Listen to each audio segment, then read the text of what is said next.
Chapter 340. According to Xueqi's instructions, Elucia was doing a magic transmission broadcast. On the other side of the transmission mirror, the voice of King Salas Trollbane came. Xueqi, you are the eternal brother of the people of Torrent Castle. No one knew better than Salas the significance of Xueqi taking care of these orcs. The more elite orcs Xueqi killed, the easier it would be for them to defend Torrent Castle. Torrent Castle was indeed easy to defend and difficult to attack.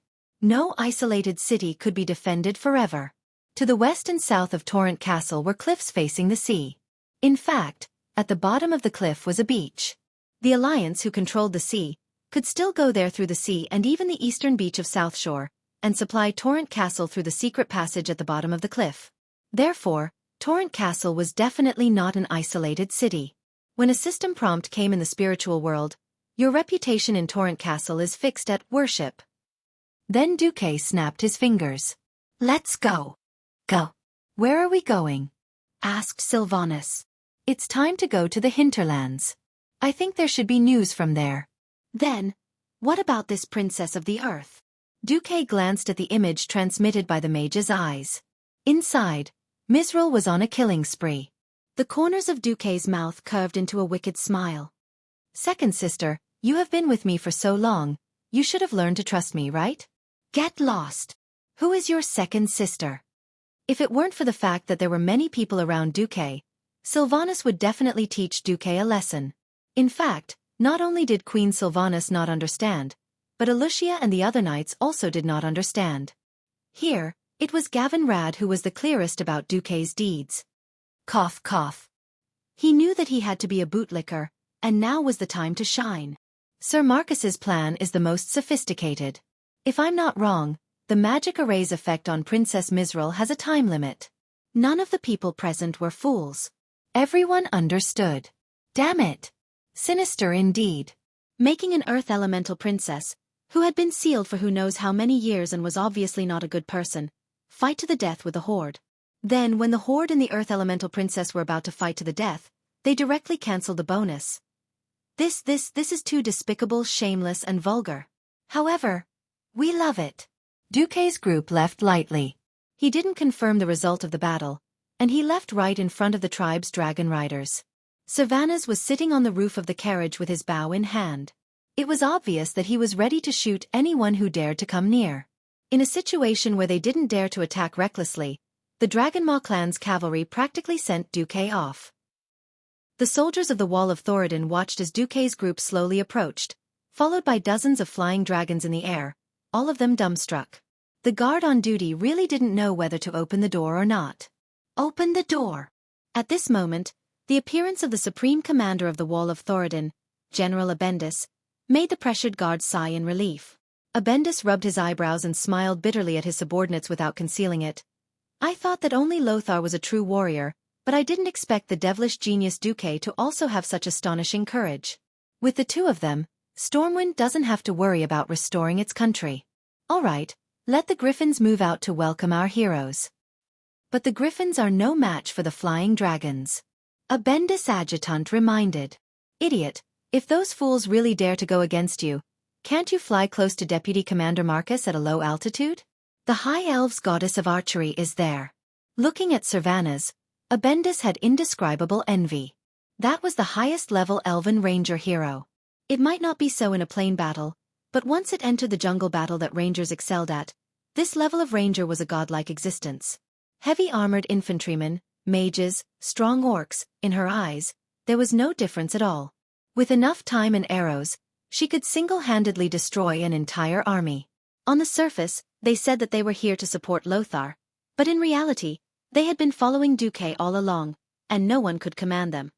All right, if I had to choose, I'd rather have a ranger heroine than a princess. Of course, Abendis only dared to say this to himself. If he dared to say it out loud, King Tyrrhena's would definitely make life difficult for him. After passing through the Wall of Thoradin, Xueqi quickly marched to Tarren Mill. The current Tarren Mill was far from the dead town ruled by the Forsaken. There was no messy poisonous gas, and there were no eerie bones. Tarren Mill was now just a territory under the rule of Alterac and the Berev family. At this moment, a large army was gathering on both sides of the road south of the town. The leader of the army was holding a golden lion flag on a blue background, which clearly showed that this army belonged to the Stormwind army. King Lang stood straight on the back of his horse like a sharp sword. The fallen king, who had once lost his capital like a stray dog, now looked very different. Loyal knights surrounded him and protected him. Behind him, there were at least 50,000 elite infantrymen. From afar, a scout on a hill waved his hand. A smile appeared on Lang's determined face. "Line up." As soon as the order was given, the messenger immediately blew the horn. The soldiers who were originally resting on the side of the road performed perfectly. They did not panic at all. Every one of them seemed to be an automatic puzzle piece guided by an inexplicable force. In an instant, they found their positions and formed a long and straight square formation. Their armor was well fastened to their bodies. Because they were marching, every soldier only wore half-body armor.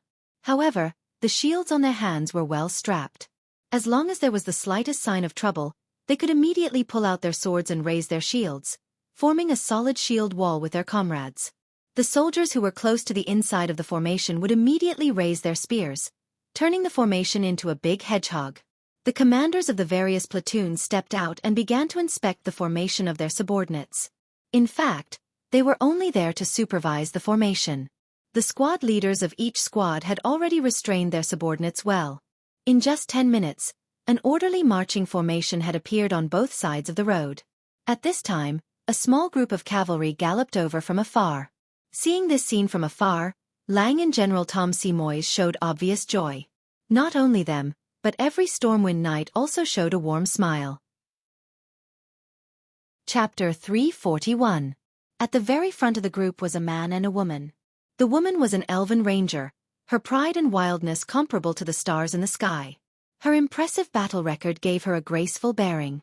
Including the dragon riders flying in the sky, she had killed close to 4 digits, which was enough to make her the archer army of the entire alliance. The man was an excessively young wizard. The star emblem on his left chest told everyone that he was a rare young morning star wizard. However, the most eye-catching thing about him was his composure and carefreeness. It was as if he could annihilate thousands of troops just by talking and laughing merrily. Every single soldier was deeply attracted by his unparalleled demeanor. Moreover, the brilliance of wisdom in his eyes revealed his commander's temperament without a doubt. Lang sighed softly. Lothar did well in Silverpine Forest. General Seamus replied. Yes.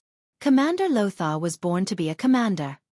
While Xueqi was busy with the Battle of the Earthy Highlands, Lothar had indeed done well there. He made use of the Horde's eagerness to expand their living space, pretending that the defensive line had collapsed. After sacrificing nearly 100 kilometers of defensive line in the south of Silverpine Forest, he organized all the cavalry to wrap the orcs in a dumpling. Then, with the help of the FFF's flamethrower unit, they surrounded and killed 50,000 orc warriors in one fell swoop. This completely changed the power ratio between the Alliance and the Horde in Silverpine Forest. After this battle, the Horde basically lost the ability to break into Tirisful woodlands. However, with Grom Hellscream choosing to defend to the death, the Alliance's attack on the Horde's camp felt like a mouse trying to pull a turtle. It was already a blessing for a country to have a commander. Who would have thought that the 2 most dazzling commanders in the entire alliance were actually from Stormwind? Even Lang, who had watched Xueqi's rise step by step, felt a sense of happiness, as if a pie had fallen from the sky and smashed into his stomach just as he was about to starve to death. After a series of battles, not only were the citizens saved, but Stormwind's elite soldiers were also trained. Soldiers who had never experienced real battle, no matter how well they were trained, were still rookies who could easily die in battle. Looking at the 8 nations of the Alliance, none of them were as fortunate as Stormwind City. With the 50,000 elite soldiers that had been withdrawn from Stormwind City as the backbone, they had successfully trained a total of 120,000 power soldiers through 2 defensive battles. This was just a rough figure.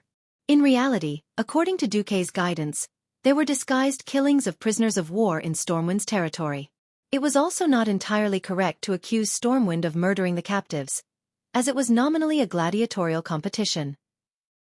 However, it was usually 10 fully armed militiamen with 4 weeks of military training against 1 orc.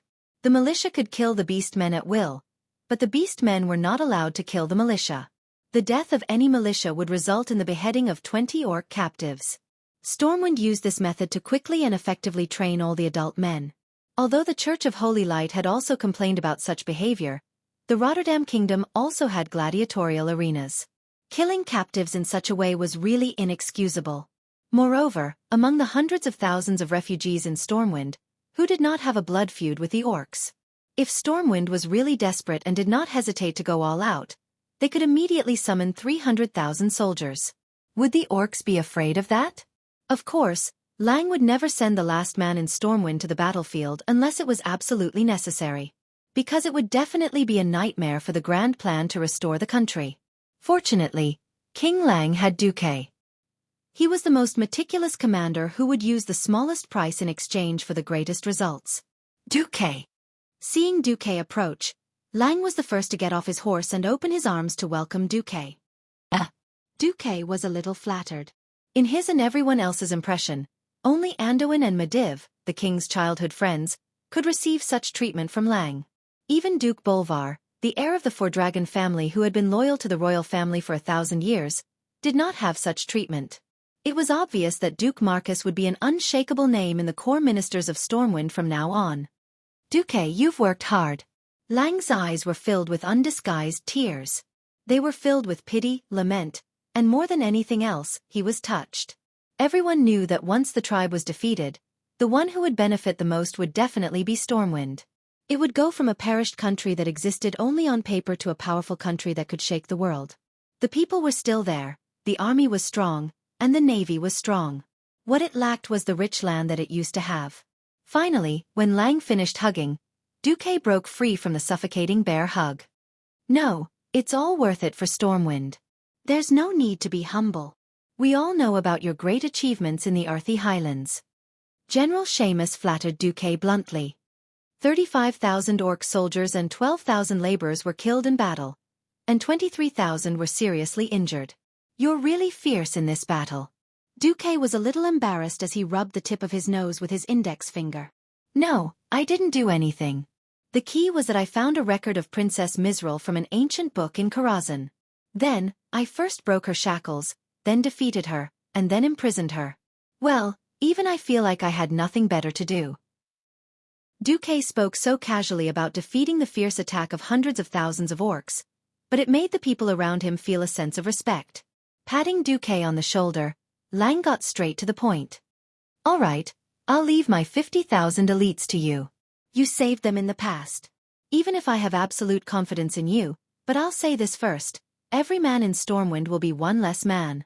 I don't want you to lose them by accident. Xueqi assured him. Don't worry. I'll bring 50,000 people, and at least an additional 100,000 elites for the Alliance. Almost at the same time, in the hinterlands. They're my king. Cudrin Wildhammer, the king of the Wildhammer dwarves, a dwarf king with a beard that looked like orange flames. As the most famous griffin knight in the Wildhammer tribe, he had the best partner, and that was his griffin, Scarlet. A dwarf named Farland was pointing in the direction of his hand. Cudrin's sharp eyes caught something. He kicked Scarlet with his heel. His griffin let out a soft neigh in response, tightened its wings, and began to dive down. Soon, he could vaguely see a large group of things passing through the forest below.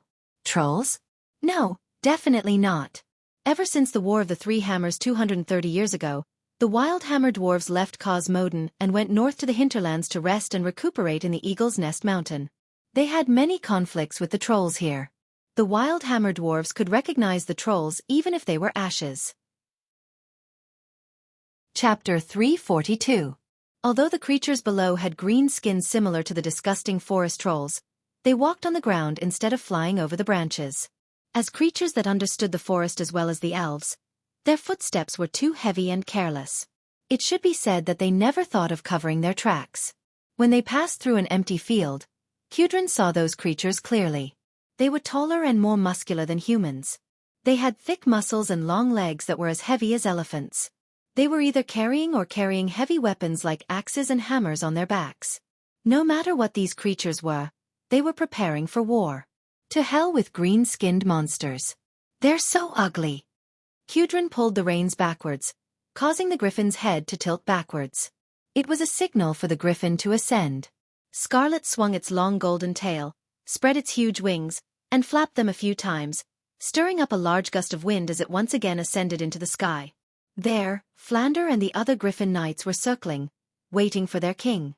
Cudrin rode on Scarlet and joined the flying formation. "Go back!" Cudrin called out, and the entire squad of Griffin knights began to fly at high speed. The wind howled in their ears, and everything in their field of vision was flying backwards at high speed. The strong wind blew his well-combed beard and hair to the side, pulling at his chin. Flying day after day also made his skin rough and full of the smell of weathering. Even so, he and his subordinates were still immersed in the pleasure of flying without gravity, unable to extricate themselves. Fly! This was even more exciting than the 3 consecutive hairpin turns on Mount Akina. After a high-speed flight, a huge stone sculpture in the shape of an eagle was overlooking the land of the hinterlands from west to east in a domineering manner. That was the home of him and all the wild hammer dwarves, Eagle's Nest Mountain. Ever since the terrible War of the 3 Hammers, the dwarves split up. Although they did not have any deep conflicts with their Bronzebeard brothers, they still chose to refuse to live under someone else's roof. They crossed the huge strait, crossed the earthy highlands, and arrived at Eagle's Nest Mountain. Here they became good friends with the Griffin tribe that lived here. Soaring in the sky with their Griffin friends always brought them pride and joy. It was a pity that this flight did not bring Cudrin any good mood. The great demons attacked, bringing with them a large group of despicable and crude unfamiliar humanoids. "Everyone gather, unless you want to see those ugly green-skinned creatures stroll through our land. Holding a bonfire party on our land with the corpses of our people." Cudrin roared with his thunderous voice. Not long after, the entire Eagle Nest Mountain was roused. "Get ready to fight, lads. We're going to let those green-skinned monsters know that they're not welcome in the hinterlands." Cudrin waved his war hammer. Half a day later, Stormwind's army that was advancing in the northeast of the Hillsbrad Hills received the news. After the handover, King Lang returned to South Shore and guarded it with Bolvar. The commander of this army was naturally Xueqi. "Are you sure that they've formed an alliance and are not just passing by?" Savannah's asked an Elven Ranger nervously. With only one combat team left, the Elven Rangers were no longer enough to form a fighting force, so they were all sent to scout by Queen Sylvanas. The scout's report made Savannah's very worried. If the great demons and orcs had really become allies, it would further confirm Xueqi's speculation. Even if Xueqi had sent Aurelia and the elites of the Windrunner family back, it would still cause a lot of trouble. The ranger replied angrily, "I'm absolutely sure. I heard their conversation. Those damn great demons and orcs were communicating in broken human language. In order to make each other understand, they roared every word. It's obvious that they've reached some kind of alliance." The Elven Ranger showed a strong sense of anxiety, which was exactly the same as Queen Sylvanas's.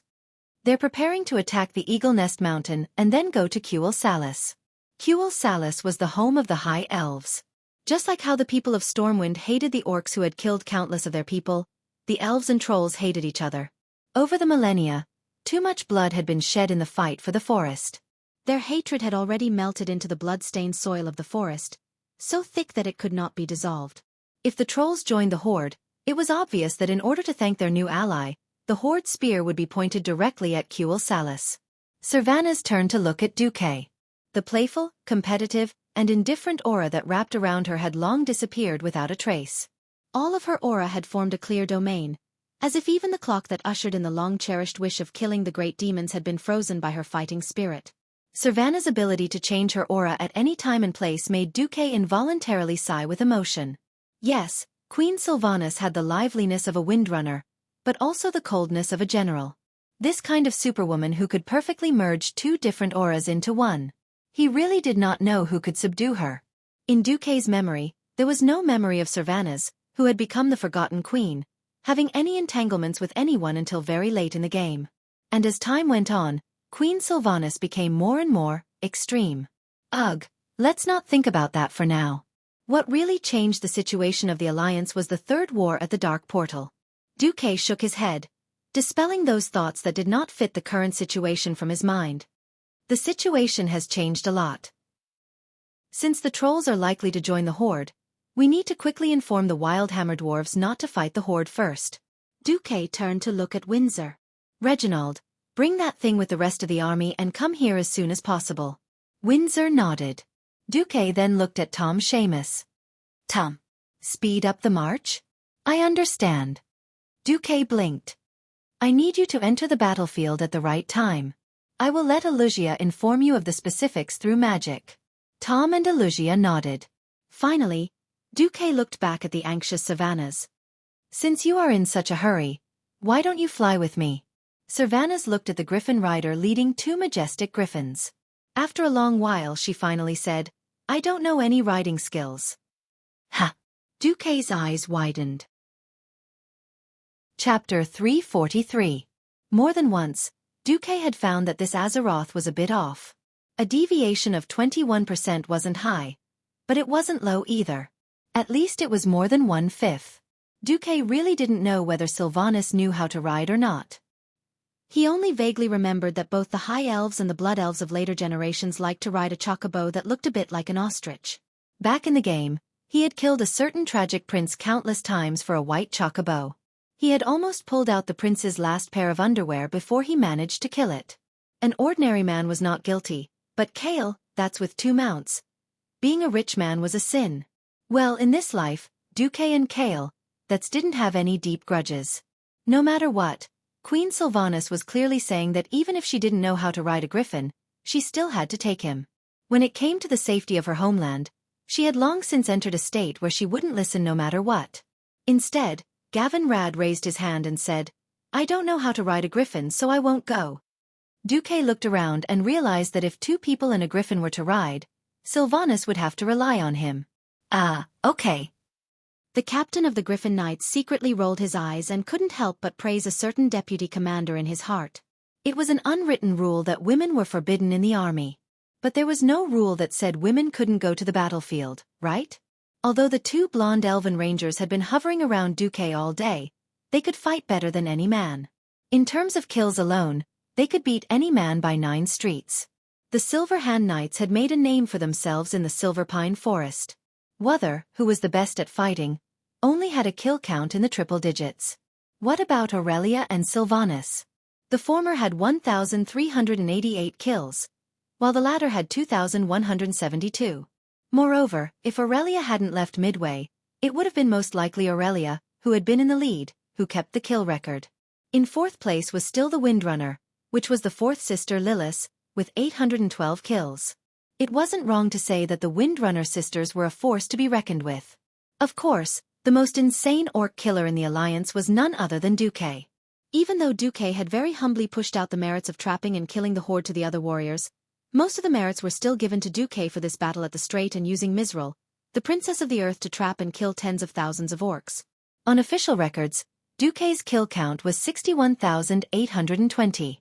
It had to be known that Xueqi wasn't just killing people. On his kill list, there were also powerhouses like the Beastman Fire Clan's Patriarch Dal Triple Bloodblade, the Storm Marauder Clan's number 2 Warlock Rakama, who was second only to Gould Dan. In the eyes of the Alliance's soldiers, Xueqi was definitely a true powerhouse. So when they saw Sylvanas get on the griffin from the back and sit behind Xueqi, the knights all smiled. As long as Sir Xueqi can lead us to victory in this damn war, I don't care how many women he has. The playful looks from the people around almost made Queen Sylvanas furious. Before Queen Sylvanas could get on the griffin, Xueqi's waist was immediately attacked. Damn it! What now? No matter how good of a temper Xueqi was, he would still be angry after being attacked for no reason. If we enter the battle, you will have to hug me tightly. And I will. According to what you said, I will be taken advantage of by you. While I still have time, I will take revenge first, Sylvanas said with confidence. Also, we must stop the horde before they turn to quell the loss. Otherwise, I will twist your head off. Sylvanas confidently spoke about unreasonable things. Xueqi felt wronged. He had once told Aurelia what it meant to take advantage of a horde, and Sylvanas learned it. He even used it on the spot. No. This was already in advance. A man and a woman riding on a griffin, hugging each other's waist and holding each other's hands. Was it not normal? Is there a need to take revenge on me? And it's in advance? Of course, what Xueqi couldn't stand the most was that Queen Sylvanas actually wanted his people to fight to the death here to stop the horde. What a joke! How could the elites of Orgrim be so easy to deal with? And in the forest where the combat power of the trolls and orcs was infinitely amplified? Moreover, if they dealt with the horde here, How could they drag the wild hammer dwarves and high elves into the battle? No. Queen Sylvanas was too arrogant. She couldn't let this evil trend grow. At this thought, Xueqi pinched Queen Sylvanas' thigh hard. Ah! What are you doing? You still don't understand? Revenge. I haven't even done anything wrong and I'm already being punished. Is this reasonable? Do I think that your Prince Kale, that will definitely fall into evil ways in the future, so I should stab him to death now? Sylvanas was speechless. Xueqi thought maliciously, if this works and I don't have to take responsibility, Xueqi, will first deal with that idiot Kale. That's and that idiot Arthes first. Xueqi thought again, if Queen Sylvanas pissed on my head now, will I have a good life in the future? No. I have to give this woman a strong dose of medicine. I have such foresight, but I didn't become a prophet. Instead, you're a charlatan? Bull*T. I did my best to think for you elves and the Alliance. Now I'm being punished. I'm not doing it. I'm not doing it anymore. All troops, listen up. No one is to go to the hinterlands until things are clear. Anyway, the wild hammer dwarves and high elves didn't join the Alliance. If they all die, it has nothing to do with me, the Alliance's deputy commander. We'll wait for the orcs to kill them all. Then we'll deal with the orcs. Their heroic deputy commander was furious. In fact, he was a little unhappy with the high elves' stinginess and arrogance. All the Alliance soldiers around him suddenly became indignant. They stared at Sylvanas and the few elven rangers with sharp eyes. As if a bucket of cold water had been poured on winter, Sylvanas finally realized the problem. Although the high elves and the Alliance had a close relationship up until now, in fact, whether it was the humans or the dwarves, did they not resent the high elves who refused to participate in the war?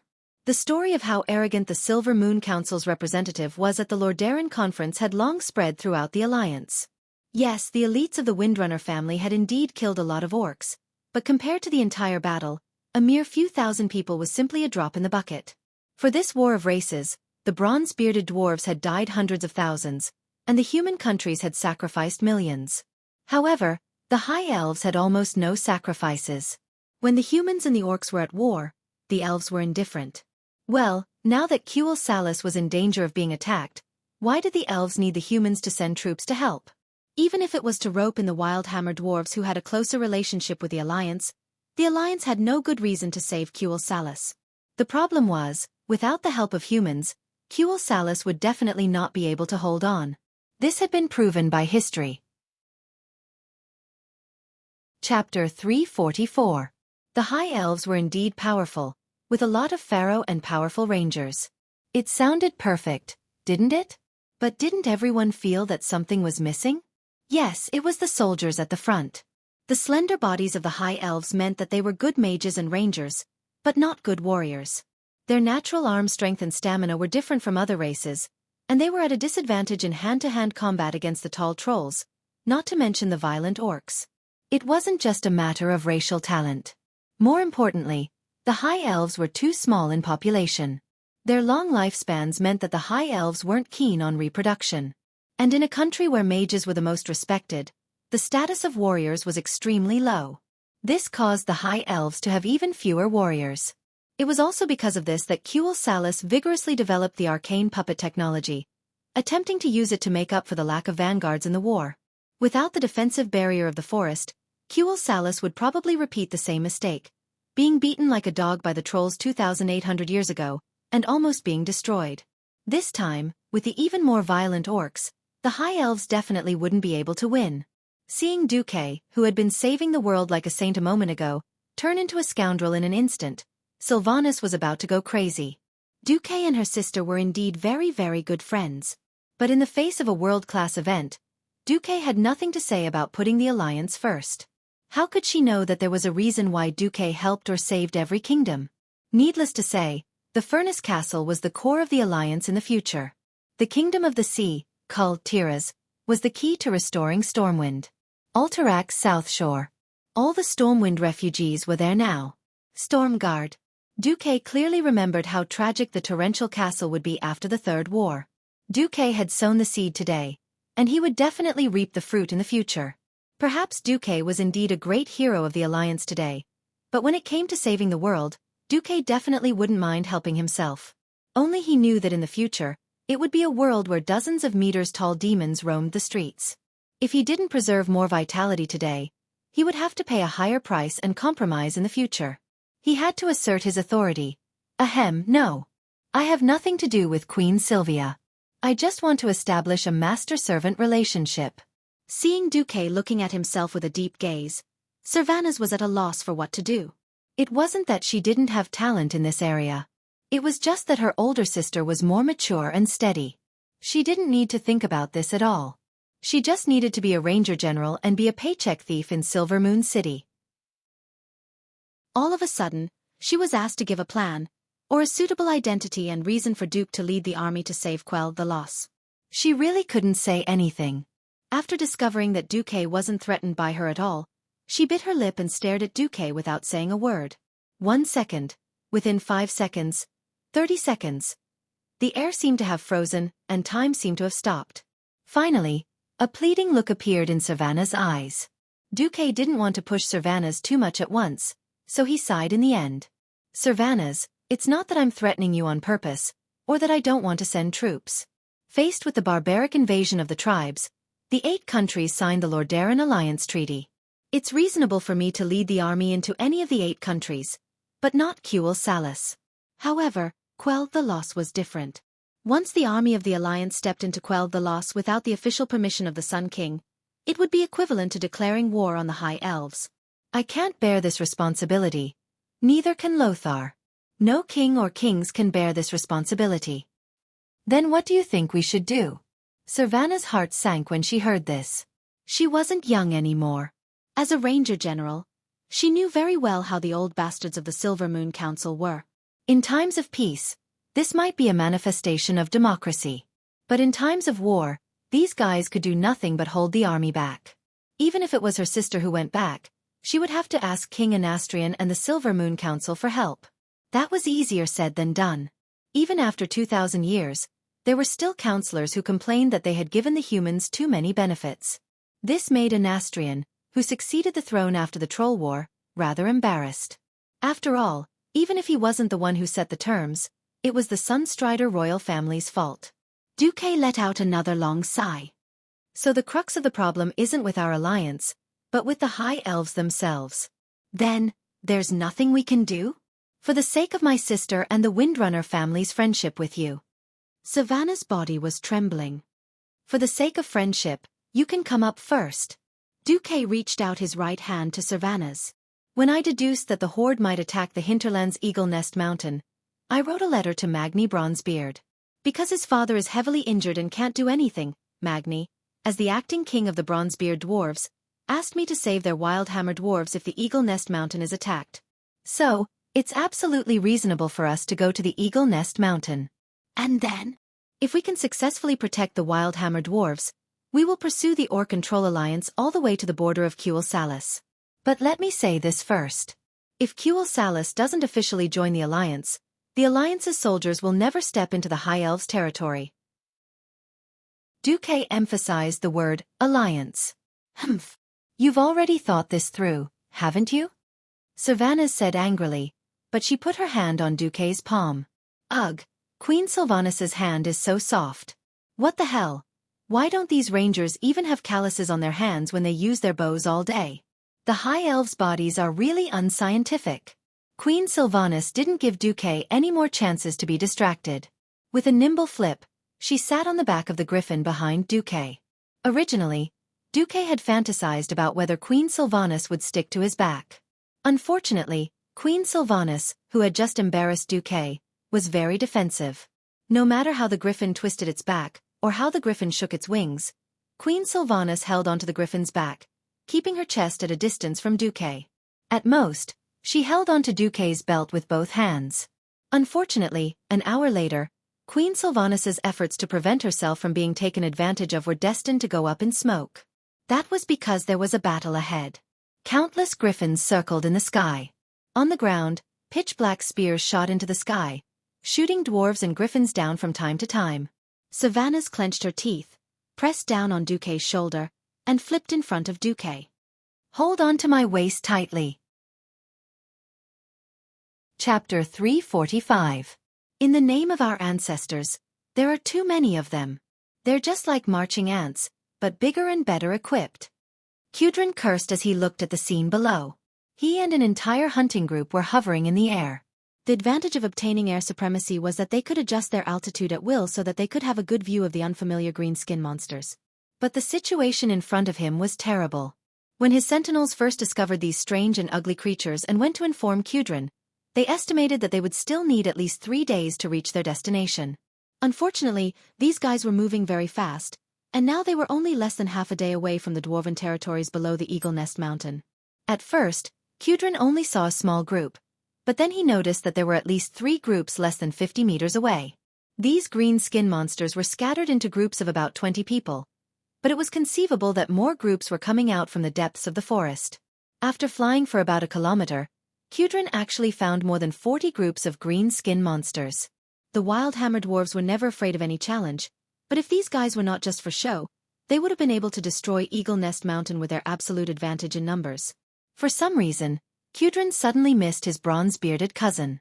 Among the 3 dwarves, bronze-bearded was undoubtedly the strongest in close combat. The steel line of defense that they formed should be able to stop those huge ugly green-skinned monsters. Unfortunately, there was no if. No matter what, Kudrin and the others could not sit still and watch their home be destroyed. Kudrin looked around and raised the Tempest Hammer in his hand. Wild Hammer Dwarves, attack! He blew the horn. The dwarves raised their war hammers high. The griffins responded with a loud cry, spread their wings, and swooped down excitedly. More than 10 yellow lightning bolts struck down from almost vertical angles. Of course, their target was not the green skin monsters themselves. Letting the huge griffins rush into the dense forest was truly courting death. They let the griffins fly over the top of the canopy, then threw the Tempest Hammer in their hands at the tree trunk, letting the hammer hit the tree trunk fiercely. Don't think that the griffin riders abandoned their weapons just like that. Galestorm's hammer was not a simple hammer made of metal. This hammer, which was completely condensed from the power of lightning, had long since entered the realm of mystery. Even though he had deliberately weakened the lightning contained in the hammer, the powerful impact still caused leaves, berries, and needles to fall like rain. The green skin monsters were at a loss for what to do. Fine leaves were fine, but nuts were a different story. The giant nuts in the forest near Eagle Nest Mountain were bigger than a human head when they matured, weighing almost 5 kilograms. What does it feel like to be hit in the head by a 5-kilogram freefall object after falling for more than 10 meters? Pah! An unlucky guy's head was smashed by a nut. Green Skin didn't know how all of this happened. Since the forest was no longer safe, it was time to leave. They jogged to the nearest clearing. This was the opportunity the wild hammer dwarves had been waiting for. The Grim Reaper, who had been hovering in the air for a long time, began to attack for real. Go to hell, Green Skin! Letting out a loud battle cry, Kudrin Wildhammer took the initiative to attack. The Tempest Hammer, that was flashing with dazzling lightning bolts, smashed out with a series of whistling sounds. The first Green Skin's reaction could not be said to be slow. He raised the huge battle axe in his hand and blocked in front of him. Unfortunately, what attacked him was not a real object. With a burst of thunder, the hammer made of lightning passed through his axe, causing him to feel numb from the electric shock. At the same time, it firmly smashed into his jaw.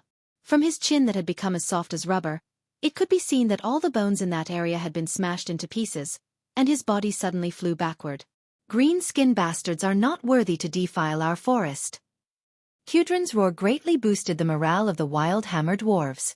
Almost at the same time that the orc was sent flying, the Tempest Hammer flew back into Kudrin's hand and disappeared again. This time, it smashed open the head of another Green Skin. The Griffin King Scare drew an S-shaped arc in the air, beautifully avoiding the weapons thrown by 2 Green Skins, and at the same time, swiped its claws and opened the chest of one of them. Scare flapped its huge wings and circled in the air without slowing down, and immediately launched a second round of attacks. If they were caught off guard just now all of them had raised their weapons and were ready. However, it was useless. For the Tempest Hammer, that could not be blocked and could only be dodged, this method of gradually gathering together was a form of seeking death. The Tempest Hammer's essence was lightning, and its power varied from person to person. It had a very important characteristic, which was the splash effect. If the person who was hit was too close to the others, They would definitely be affected by the aftershock of the lightning. Just like this time, Qudran pulled the Tempest Hammer behind him and threw it out like a javelin. The heavy hammerhead first smashed into the right corner of a greenskin's eyebrow.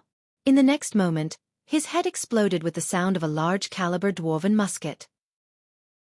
When this guy laid on the ground like a corpse, the lightning sparks that splashed from his body caused the other two who tried to dodge to feel their hands and feet go numb from the electricity.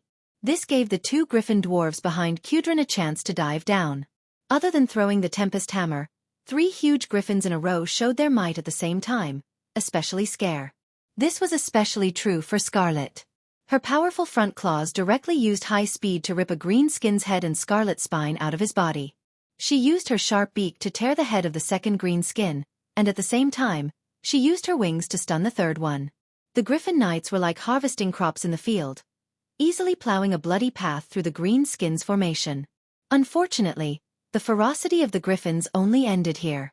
Suddenly, a large amount of spears shot out from the forest. It was comparable to a human archer's range, but it had a terrifying penetrative power that surpassed it. In that instant, Qudran's heart felt like it was being cut by a knife, because he heard at least 20 griffins wailing and dozens of dwarf knights screaming in pain. Almost at the same time, Qudran heard his adjutant Amhar's heart-wrenching scream. "Troll!"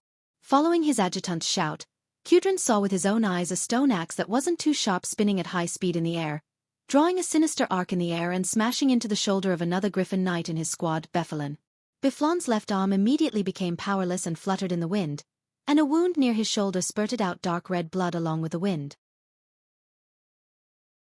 Chapter 346. The 7th Squad is under attack. Morar and Seagrove are dead. Hell, Arpin and Rattan got shot out of their griffins. Oh my god, the greenskins are slaughtering them. Extremely unfavorable news was coming from all directions. The hunters had become the prey. The enemy had obviously planned this beforehand. They had successfully used the greenskins as bait to attract the Wild Hammer Griffin Knight's attention, temporarily crippling the Wild Hammer Dwarf's strongest fighting force. In the next moment, Qudran saw the greenskins rushing out from every corner of the forest. They had almost covered the entire mountain, and he finally realized the seriousness of the matter. "Damn it," Qudran roared. "They've joined forces with the trolls, greenskins against greenskins." Amhar's adjutant shouted in a shrill voice. "What do we do? There are too many of them. They have at least 30,000 warriors. Eagle Nest Mountain cannot withstand this level of attack. We'll be finished in a week at most." A week. Looking at the green dwarfs who fearlessly fought against the griffins on the ground, looking at the green dwarfs who charged forward with their hammers even if there was only one of them left, Qudran, the king of brute hammers, finally had a clear understanding. We have to find help, and we have to be quick. Otherwise, the greenskins will soon swarm over and tear the eagle's head off Eagle Nest Mountain. As soon as Qudran finished speaking, he saw a squad of griffin knights that he had never seen before barging into the air. They were definitely not the Wild Hammer Dwarves' griffins. The Wild Hammer Dwarves regarded griffins as their friends, and would not put anything on them other than the saddle necessary for riding. But the griffins that flew over not only had taller humanoid figures on them, but also a series of small flags with insignias were tied to the reins on the griffins' necks. Human griffins? The way the Wild Hammer Dwarves used griffins was worlds apart from the way humans used them. Humans had never found an effective long-range attack at high speed and under the strong winds. That was because both bows and crossbow bolts were terrible. Humans had even tried to let the Griffin Knights wear an 8-meter-long lance. For example, the Kingdom of Lordaeron had done such a stupid thing at some point in time. The lance would be finished in one shot, and to hit the target, the griffins had to land or fly at an extremely low altitude. Fortunately, Qudran saw that these human Griffin Knights were equipped with javelins. It might be useful," the Brute Hammer King commented irresponsibly. The humans clearly meant no harm. They waved their hands to show that they were not prepared to throw any long-range weapons. Looking at the deplorable situation below him, Qudran ordered his men to fly up into the sky while he approached to see why the human Griffin Knights would come to this godforsaken hinterlands. Qudran immediately saw the leader. No, the pair. A female elf ranger sat in front, while a human mage held her waist and held the griffin's reins to control it. "Oh my god, there's a war here. It's not a good place for an outing. If you're here to flirt, please leave the airspace of Eagle Nest Mountain as soon as possible." Kudrin's loud voice made the human knights burst into laughter. It was obvious that the blonde elven ranger was bristling like a cat. "Damn it, Xueqi. You better explain to that pig head, or else I won't let you off." The female elf did not reply and used her slender legs to clamp the griffin's neck, straightened her body, and shot an arrow. It was not a normal shot. It was the kind where 3 arrows were held between the index, middle, ring, and pinky fingers at the same time. One had to know that every time an arrow was shot, the difficulty would increase by 1-fold. Triple shot was already 4 times the difficulty of normal archery. Mounted archery had to be doubled. Mounted archery had to be doubled when riding a griffin that was flying at high speed. Not to mention that they were at least 200 meters above the ground. They could not even see the target clearly. In terms of difficulty, this was already in the category of long-range shooting, and the difficulty was doubled. This kind of shooting with 32 times the difficulty, could it be done by a human? Kudrin was the first to not believe it. "Please, stop fooling around. We're at war." "Yes. It's because we're here to help you fight the orcs that the 2 strongest people on the Alliance's God Killer list came to help." "Orcs? Are you talking about those burly green-skinned creatures that I've never seen before?" It's quite an appropriate name. But what was the god-slaying list? Just as he was about to retort, Kudrin suddenly saw the arrow shot by the female elf had arrived. It was a flying arrow that was completely beyond imagination. The light green arrow flew out with the wind, and at first, it did not feel like it was shooting at all. After a few short seconds, Kudrin was shocked to find that the arrows were speeding up with the wind. Faster and faster, and sharper. If the speed at the beginning was crawling, then in the end, it was simply flying. Every dwarf knight around Kudrin saw that among the group of beastmen that did not have any dwarf griffin knights nearby, 3 of them were suddenly hit by something and abruptly fell to the ground, a touch of bright red spreading from their throats. In just 5 seconds, the female elf had already completed 5 consecutive shots. The team of orcs below were all dead. Kudrin was stunned, and he did not even feel the strong wind when he was flying. "All right, I've seen the first god of slaughter. Where is the second god of slaughter?" In the next moment, hundreds of hands made of arcane energy suddenly appeared in the air, and 100 blue, white, and red magic bullets shot into the forest. In less than 3 seconds, a series of screams came from below at the same time. Clearly, more than 100 beastmen were finished. "Greetings, my dear Kudrin Wildhammer. I solemnly introduce myself to you. I'm Duke Marcus, the Vice Commander of the Lordaeron Alliance and the #1 orc killer list, entrusted by your distant cousin, Magni Bronzebeard, to come to your aid." Kudrin and the other Wildhammer dwarves were scared out of their wits. They had seen bunkers, but they had never seen such a bunker.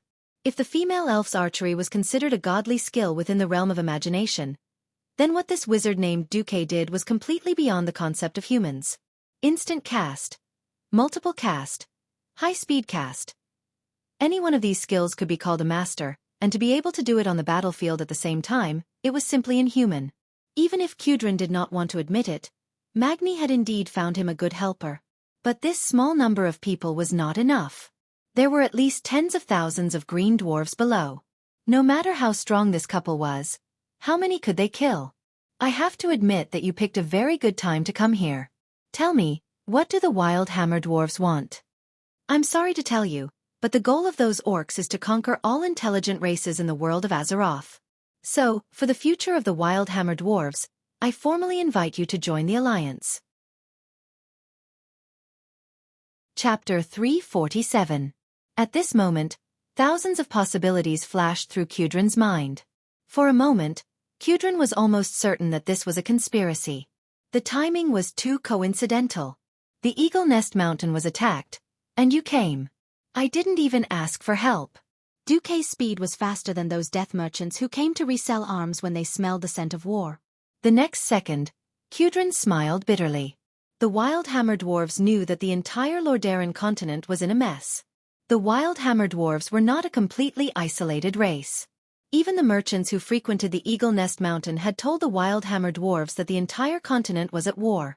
From the Silverpine Forest in the west to the Hillsbrad Hills in the middle, and then to the Earthy Highlands in the east. However, the Wildhammer dwarves had always been aloof from worldly affairs, which made them subconsciously reject the news that war was approaching. In fact, just 2 weeks ago, he had received a long letter from Magni Bronzebeard. The letter detailed the orcs' unreasonable territorial claims and the most barbaric acts of genocide. All resistance was executed. Even if they surrendered, the dwarven slaves who were too troublesome or could not afford to keep them were executed. Supervisors were executed when they were in a bad mood. These barbaric green-skinned creatures did not care about the lives of people outside of their own race. Or rather, they did not even care about the lives of their own people. Unfortunately, this was not a good feeling. On one side, there were bandits who aggressively invaded his garden, and on the other side, there was a treaty that was almost like an alliance. Xueqi saw Kudrin's embarrassment. No, no, no, Great Wild Hammer King. We are not the only ones here. At the request of Magni Bronzebeard, one of the leaders of the alliance, 50,000 elite soldiers of the alliance have been arrayed on the border of the hinterlands. As long as you allow it, the warriors of the alliance will definitely defeat these invaders for the Wild Hammer tribe. Don't worry, there are no additional conditions. Dwarves were people who could be persuaded by reason but not by force. Coercion and bribery would only make them give you a gun, and they would rather fight to the death with the orcs than beg for mercy. Xueqi's method of inducing people to join the alliance made the Wild Hammer dwarves much more comfortable. All right, in the name of the Wild Hammer King, I accept the goodwill of the alliance. As long as what my relative said is true, the Wild Hammer dwarves will join your alliance. Duke smiled and immediately sent a magic message. Elucia, let General Seamus advance at top speed. The Stormwind elites who were already prepared for a rapid march abandoned all food and military supplies, and only brought their weapons and equipment with them as they trotted into the hinterlands. In the sky, Duke hugged Sylvanus' slender waist as Queen Sylvanus rained arrows down on the horde that was running on the ground. At the same time, Duke used the system elf scanning ability to mark out the trolls hiding in the forest and quickly killed them with magic. Yet there were too many of or. The tribes that covered the mountains and plains swarmed towards Eagle Nest Mountain without any formation. Of, Wild Hammer of, the horde, of horde, the tribes. Under the command of General Seamus, the well-trained elite soldiers of the Stormwind Kingdom moved slowly. Under the command of General Seamus, the well-trained Stormwind elites moved slowly. Only after the tribe had been baptized by the javelins thrown out from behind the shield wall would they be qualified to face the terrifying shield wall. Only after the horde was hit by the spears thrown from behind the shield wall would they have the right to face this terrifying shield wall. Behind the 2 rows of sword and shield soldiers were 3 rows of pikemen. They repeatedly thrust and retracted their pikes, ensuring that any orc would have to face more than 6 pikes at the same time. This was definitely beyond the limits of the orcs' martial arts. The orcs slammed into the shield wall. Some parts of the shield wall had collapsed. The defenders there were unable to completely block the orcs' charge. The rain of spears gave the warriors time to repair their formation. They quickly stepped over their fallen comrades and filled the gaps in the formation. The trolls on the other side also threw spears. These primitive and crude stone spears did cause a lot of trouble for the humans. At least, the penetration of these spears was limited. They could not compare to the penetration of metal spears. When Seamus ordered the warriors to increase the number of warriors to 3, the formation was finally stabilized. The waves of orcs crashed into the shield wall. Less of it was destroyed. In contrast, the horde suffered a greater blow. When the 3rd wave of horde arrived, the FFF flamethrower team arrived and taught the horde a lesson. Originally, General Seamus was already prepared to fight a fierce battle. However, after the first wave of attacks, he was shocked to find that the people rushing out of the forest with weapons in their hands were actually the tribe's laborers. Even though these laborers had decent fighting spirit, how could their fighting strength compare to a standard orc warrior's? Not to mention the elites of the Blackrock tribe. Their height, strength and speed were all reduced. This made the battle more like a civil war between 2 human kingdoms. When the sun set, there were 40,000 orc corpses on the battlefield at the foot of Eagle's Nest Mountain. A glorious victory! On the battlefield, the dwarven warriors who were fighting on the front line all let out excited cheers. Their new allies, the human warriors, smiled faintly. They did not seem very excited. What? Humans don't even celebrate a victory now? A dwarf warrior asked. Believe me, as long as it's a human warrior wearing the griffin emblem, every single one of them has killed 2 digits of orcs. We've definitely seen more orcs than you have. But the orc laborers that came today cannot make us excited. An elite warrior of the Griffin Legion replied. 2 hours later, Kudrin Wildhammer received Duque and his party in the throne room of Eagle's Nest Mountain. He had thought that the leaders of the humans were mostly old-fashioned old men. Obviously, his preconceived notions were wrong. Apart from a human general in his 40s or 50s, everyone present looked too young. Duke Marcus, a young man with a clean-shaven chin and a pair of deep black eyes, wore a blue and white mage robe. He was their commander. Then there was a fellow who gave off a gentle golden glow and called himself a holy knight. Finally, there was an elf girl with a wild and rebellious temperament. Although Kudrin didn't think she was cute, her valiant and beautiful appearance still won Kudrin's favor. It was rare for Kudrin to see so many special people. He was especially happy when Duque brought over a dozen barrels of wine. Now, he was very happy to get to know these people. Dwarves were only brothers with men who could drink. Kudrin made up his mind. Regardless of whether Duque was weak or not, those who could drink were brothers. Chapter 348. Welcome. Welcome, boys and girls. He gestured for them to sit on the arranged chairs. You are very welcome. We were very worried that the greenskins would destroy our homeland. Ancestors above, even if they were laborers with low combat power, there were still too many of them. Fortunately, your arrival put an end to everything. We, the Wildhammer dwarves, are very grateful. Hello. Please allow me to formally introduce myself. I am Duke Marcus, the current vice commander of the Alliance and the highest commander of this army. Duque patiently explained about the tribe, everything the orcs had done, and talked about the fate of Stormwind City. Finally, Duque decisively used the moral integrity of a Mediv. At this moment, Duque's body was covered in a holy radiance. It was a kind of affinity that was easily recognized. Kudrin, will you and your tribesmen join our alliance? Kudrin frowned and pulled at his beard. He once again took out the letter that Magni gave him. The content that he had always felt was unreliable jumped out of the paper, mixed with Duque's explanation, and entered his imagination. Just like today, a green tide flooded Cosmoden. The crude greenskins took control of the mines and plundered all the iron ores there. The huge black iron warships carried the cannons of Kurtira's fleet and proudly crossed the sea. The green calamity engulfed the entire continent. After all the information and what they saw with their own eyes, the truth of the matter made Kudrin and the other Wildhammer dwarves tremble. Indeed. Kudrin let out a long sigh. We, the Wildhammers, had a lot of conflicts with the Bronzebeard tribe. That was the reason for the terrible war of the Three Hammers. This is also why we left Cosmoden. But they are still our brothers, our tribesmen. When Kudrin said this, Duque already felt that there was hope. These dirty greenskins, this damned tribe, first attacked our brothers and plundered their land and the ores that have been passed down for thousands of years. Yes, ores are the dwarves' wealth and lives.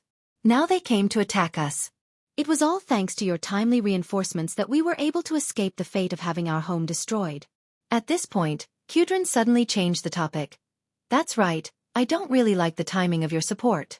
But, Duque raised his eyebrows. But the threat these filthy creatures pose to the entire world is real, and you have indeed saved Eagle Nest Mountain.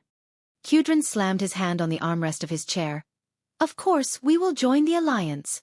We must work together to annihilate these orcs until they become pitiful creatures that can no longer pose a threat to anyone. He stood up and extended his hand to Duque. Without a doubt, you will receive Wildhammer's assistance. Duque reached out his hand and quickly bared his teeth. Damn it, this Kudrin is so petty. Why did he use so much strength? His hand was almost crushed. Kudrin suddenly laughed evilly. But the dwarves hate hypocrisy the most. There will definitely be Wildhammer's assistance, but how much more will depend on your ability. A certain Wildhammer king crooked his finger, and a group of short dwarves carried the wine that Duke had delivered and ran up to him, huffing and puffing. 10 barrels of wine were lined up in a row. Kudrin slapped one of the barrels. Come, don't play tricks. King against king, general against general. Every time we drink a glass, if you are drunk by me, I will give half of the Griffin Knights. If you have the ability to let me go, I will bring all the Griffin Knights with me. Of course you have the right to refuse. At the end of the sentence, it was completely a threat. A pain-in-the-ass threat. Duque subconsciously glanced at the corner of his eyes. At this moment, the Stormwind General Star was shining brightly. Gavin Rad Doom, one of the 5 paladins of the first generation. Reginald Windsor, who would later become a marshal. Tom Seamus, who died in the original history but would definitely be one of the first to become a marshal after his resurrection. Now, all the generals simultaneously took a step back. Their movements were neat as if they had practiced it countless times. Damn. Even if they don't have the spirit of brotherhood, there should be a pattern, right? Duque's eyeballs almost popped out. There is still one who didn't retreat. Before Duque's joy subsided, he immediately realized that the guy was Queen Sylvanas. Sylvanas raised his long golden eyebrows. His face clearly said, "What does it have to do with me when you men compete in drinking? Master, you can celebrate in peace.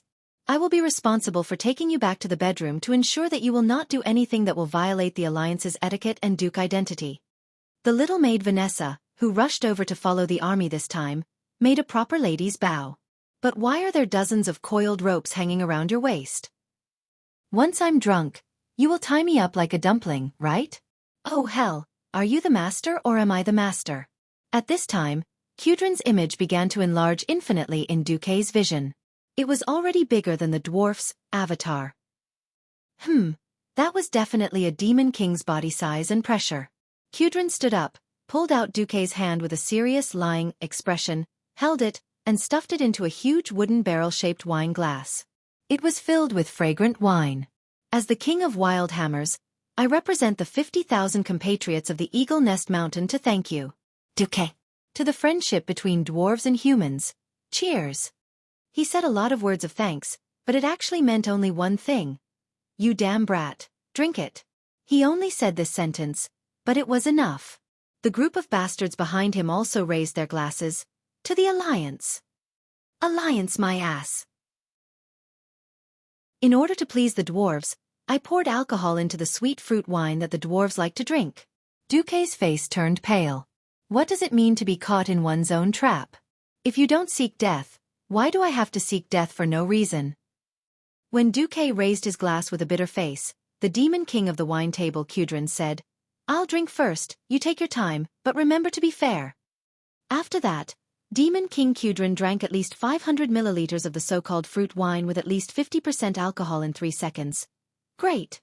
This is King good wine. Hell, what I drank before was simply horse piss. Duque was just a college student before he traveled to another world. He had never entered society, and he was not a table warrior who had experienced the test of alcohol. Although his body was not bad after traveling to another world, it was only average without special training. Suddenly, Duque had to face the Demon King Cudrin. Duque wanted to cry. Duque secretly cried in his heart, "Why didn't I catch Lothar according to the original history? With Lothar as the scapegoat, it won't be my turn no matter what."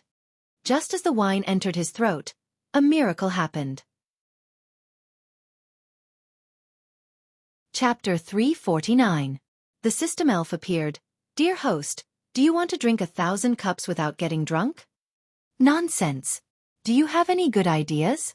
"Physical ones.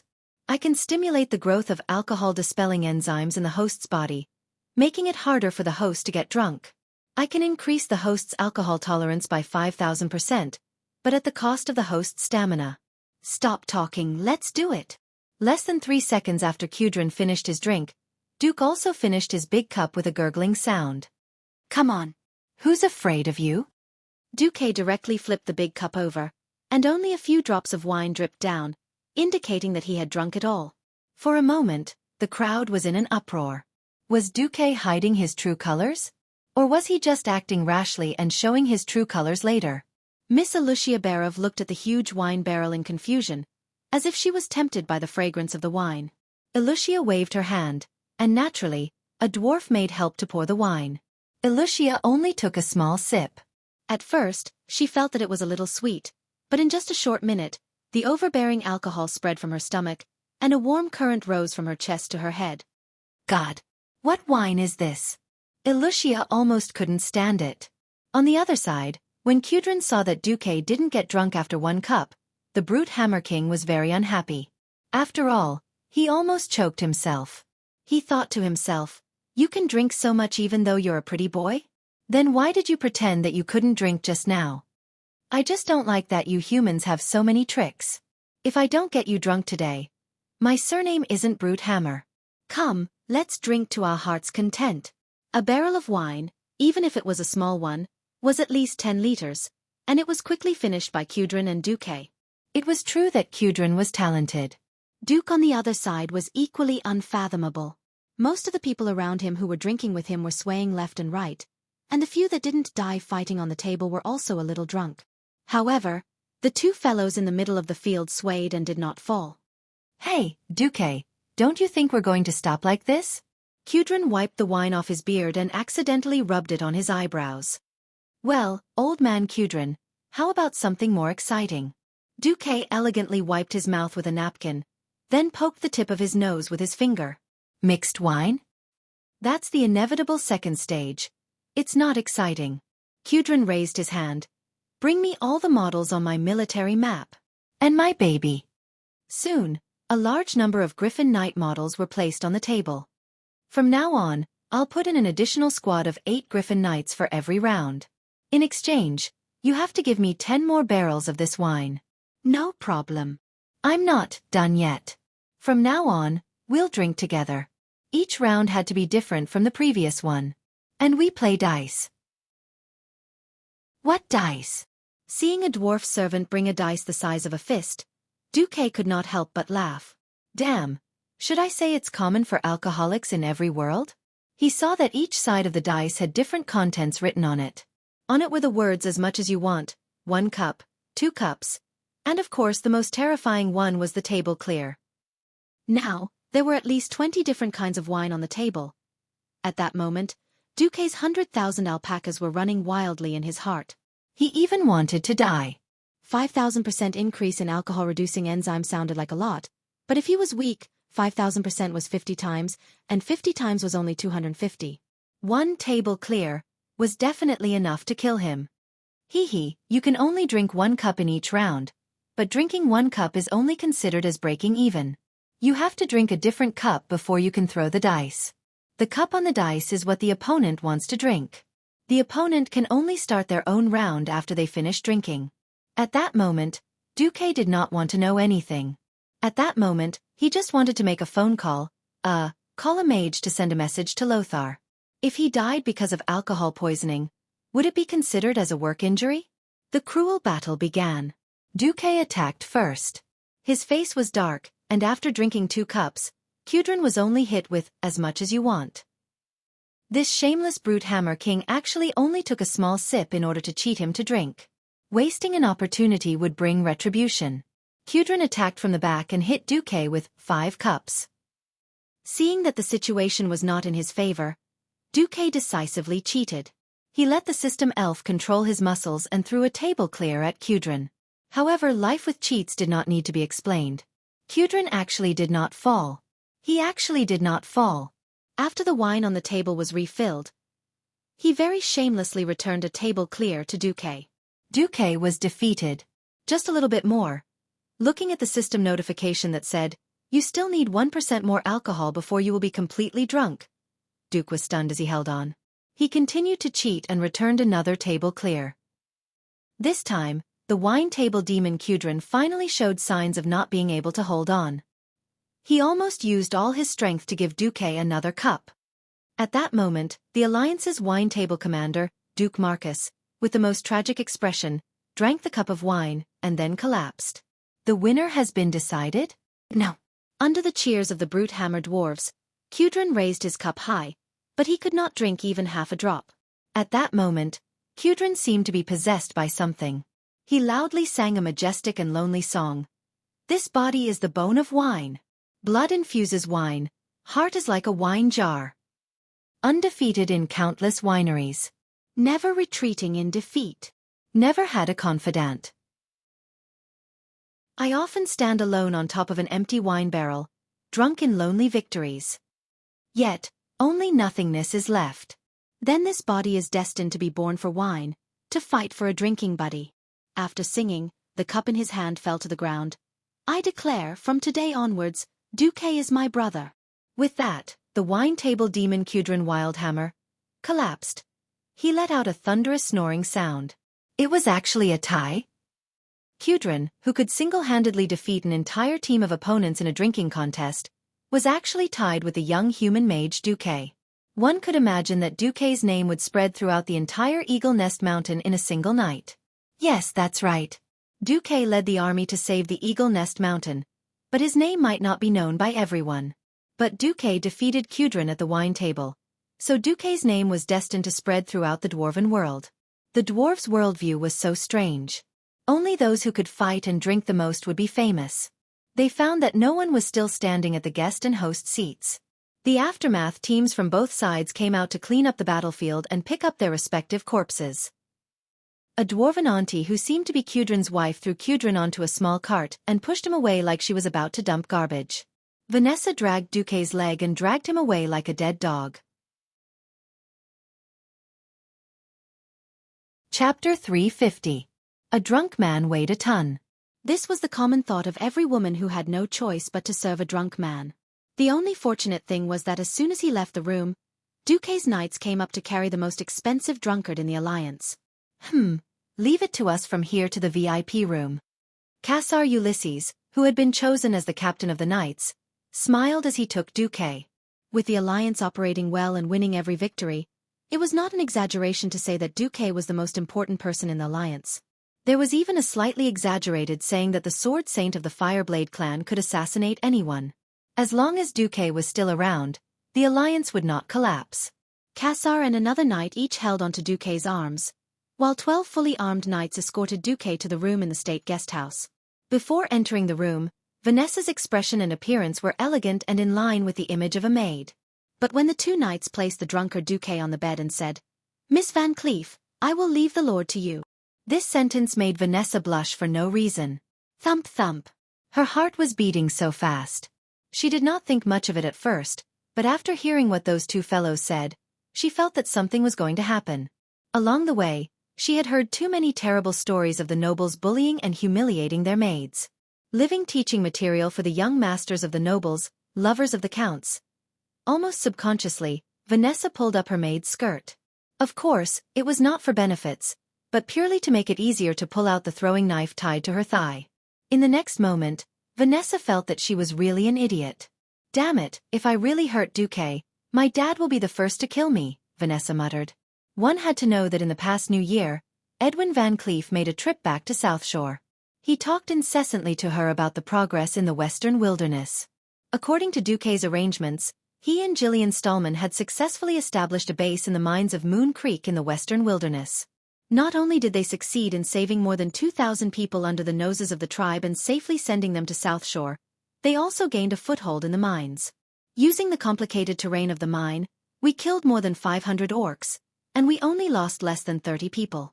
That's why we decided to name it the Dead Mines. This means that it's the grave of all beast men. Edwin did not know that he had made history take an interesting turn. Dead Mines had appeared in advance, but in a different form, a form that was more righteous and glorious. "Vanessa, I heard about Master Marcus's feat another several 100,000 beast men. Oh, by the holy light, I think Master's wisdom is almost on par with Thoradin the Great. A hero who fought against the evil alien race in the human world. But can you imagine? If something bad happens to him, how can I, Garion, Reginald, and the other ministers continue to be loyal to our master?" Lucien thought to himself. "Oh, just thinking about it breaks my heart." Vanessa was speechless when she felt her father's fanatical worship of Xueqi. Vanessa was still young and did not have much of a sense of Xueqi's greatness. At most, she felt that Xueqi was very powerful. The problem was that her father wanted to gift his daughter a gift. Remembering that she was already 14 years old, soon to be the generally accepted age of 15 for marriage, Vanessa felt conflicted. The only fortunate thing was that although her father's hints were very obvious, he was still a father who doted on his daughter and did not directly force her. The memory ended. All right, here's the problem. What if Xueqi went berserk and she gave in? Or not? Feeling extremely conflicted, Vanessa poked Duke's rather handsome face with her index finger. Huff huff huff. He breathed evenly. This bullshit Grand Duke's alcohol tolerance was pretty good. At least he didn't go berserk after getting drunk, nor did he go berserk. Squatting at the head of the bed, She looked at Duque's calm and youthful face. She could not imagine that this ridiculously young man was the core figure of the Alliance who controlled hundreds of thousands of soldiers and the future of the entire human race. What if, seems, not? Before Vanessa could finish talking to herself, she suddenly heard a commotion at the door. "Let me in. I have the most urgent matter to look for Duque." It was a female voice that Vanessa was familiar with. "My apologies. His Excellency Vice Commander just had a drinking contest with His Majesty Qudran Wildhammer and is now dead drunk. If there's anything, please talk tomorrow." This was the voice of the Knight Captain, Casa. Clearly, he and his men were blocking the way. By the sun, well. How can he get drunk at this time? "No, I have to see him. I can't wait a second longer." "Get out of the way, even if you have to splash him with water to wake him up." This was the voice of another woman. Most of the Wildhammer dwarves' houses were built in caves. In the entire state guesthouse, apart from a secret exit for escape, there was only one main door. When Vanessa opened the door, she saw the Windrunner sisters arguing with the knights. Yes, not only Servanas, but also Aurelia, who seemed to have just rushed back, looking travel-worn. Their quarrel alarmed many people. Gavin Rad and Reginald, who didn't drink much, and Alucia, who didn't drink much, came out. Looking at this scene, Alucia suddenly remembered Duke's shocking plan, and she had an epiphany. This situation is probably within your expectations, right? But have you ever thought that you will get drunk? Alucia gently brushed her black hair, the corners of her mouth curving into a cute smile. She rarely gave a fake order. Master Marcus said that if the Windrunner sisters want to come, let them in. If Sir Ulysses is not at ease, you can also let the Windrunner sisters remove their weapons and enter.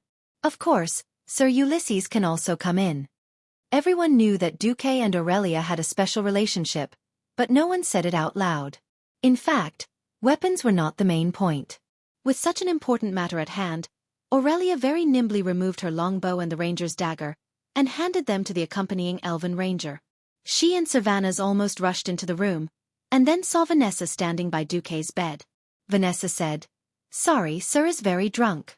If possible, I don't even want you to wake him up. In fact, he can't do anything even if he is awake." Aurelia's face, which was always full of confidence, always dignified, and always in high spirits, almost collapsed in an instant. "Oh my God! Qul Salis is about to be attacked. You're actually drunk?" Chapter 351. It was a sense of despair, as if the sky was falling. At a time like this, every minute and second was crucial to their survival. Who would have thought that Duque, who was the key, would actually die from drunkenness at this time? Qul Salis? Even General Seamus, who had just rushed over, was a little confused. They had just driven the horde out of the hinterlands and made the Wildhammer dwarves' homeland safe. Did they just say that something had happened to Qul Salis? Duque did not tell too many people about his divine foresight. In the imaginations of generals like Windsor and Seamus, perhaps the horde would turn back to Hillsbrad? Or go directly to Lordaeron? Or go to the north and recruit those dirty trolls into the horde? Then look for opportunities. No one had thought that this side division of the horde would give up on the holy city of Stratholme, which was not far to the northwest, and planned to go straight north to attack Qul Salis. General Seamus shook his head hard, trying to get rid of the drunkenness in his brain. "Lady Aurelia, are you sure that the main force of the horde is going to Qul Salis?" "My God, I confirmed it with my own eyes. Only a small number of orcs and trolls stayed here. The rest have all turned north. At least 50,000 orcs and trolls have passed through the hinterlands forest. They are crossing the mountains and continuing to the northern plains." Aurelia looked at the faces of the Alliance generals with a nervous and pained expression. "You still don't know this? Didn't Duque tell you about his foresight?" For a moment, the Alliance, no to be precise, the generals from Stormwind all had strange expressions on their faces. General Seamus, the commander of the Griffin Legion and the deputy commander-in-chief of the Alliance who was going to Eagle Nest Mountain, stroked his beard. "First question. Since Lord Marcus told you about his foresight, and you left the Alliance early to warn Qul Salis, why didn't Qul Salis fight himself?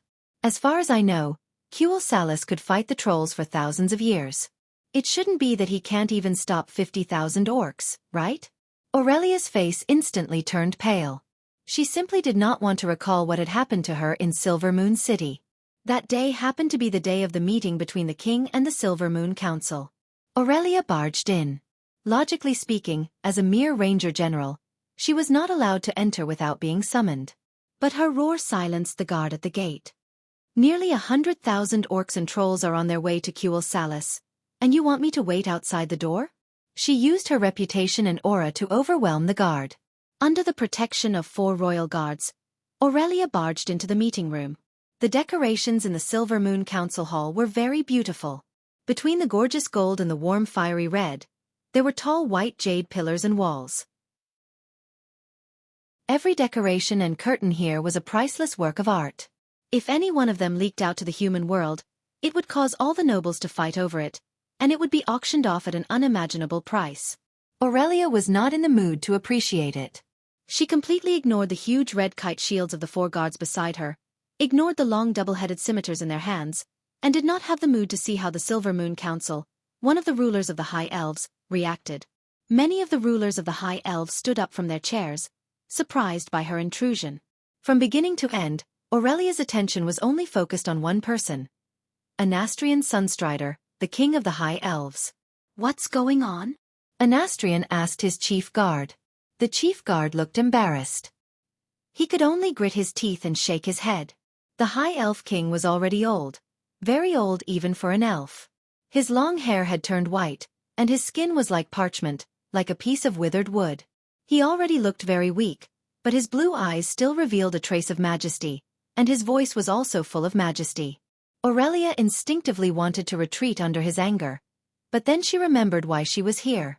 She straightened her back. "I am Aurelia Windrunner," she announced loudly, even though she knew that most of the council members recognized her. She announced loudly, even though she knew that most of the council members recognized her. "I followed the orders of His Majesty the Sunstrider and supported the son of Emperor Saladin. I fought alongside the humans in the Hillsbrad Hills and the Earthy Highlands in many battles. Then I came back here with a very serious message." Aurelia tried to use the most serious tone to attract the attention of the council members. Unfortunately, she still frowned because she felt that the council members did not care. She could only bite the bullet and continue. "The tribe that the humans warned us about is real and extremely powerful. Most of them are strong orcs that are 8 feet tall and weigh more than 400 pounds, but there are some other creatures, such as the forest trolls." Aurelia's words finally caused some reaction, mixed with gasps and curses. Anger was natural. Perhaps no one among the arrogant High Elves knew what the orcs were. In fact, even Aurelia did not know before the battle in South Shore. That was not important. What was important was that every council member present knew what the trolls were. Many of them, including His Majesty Anastrian, had participated in the troll war that lasted for hundreds of years 4,000 years ago. However, the troll card seemed to have the opposite effect. "You said that the trolls have joined that tribe?" A great lord laughed loudly. "That's great. Let the trolls follow this tribe you mentioned to fight the humans. I hope they will go far away. Maybe the humans will help us kill them all." Ha ha ha ha. Wanton laughter echoed in the council hall. Many of the elven council members laughed and clapped in agreement. "You don't understand what kind of disaster is happening on the continent at this moment." Aurelia roared angrily. She recalled Duque's deduction and said directly, "The tribe is not a distant problem that we can ignore and laugh at. Their chief has personally led at least 50,000 elite orcs to the north of the hinterlands, 500 kilometers away. They are planning to conquer the entire world of Azeroth. That includes us here in Xueqi. Moreover, the orcs have an agreement with the ancestral gold. They will come within a week." Aurelia slammed the round table of the council. The violent bangs finally made the council members stop laughing. "Then let them come." Another elven mage lord from Darkhan mocked. "No one can survive after passing through the forest's runestones." But the warlocks of the tribe. "Enough! Aurelia Windrunner."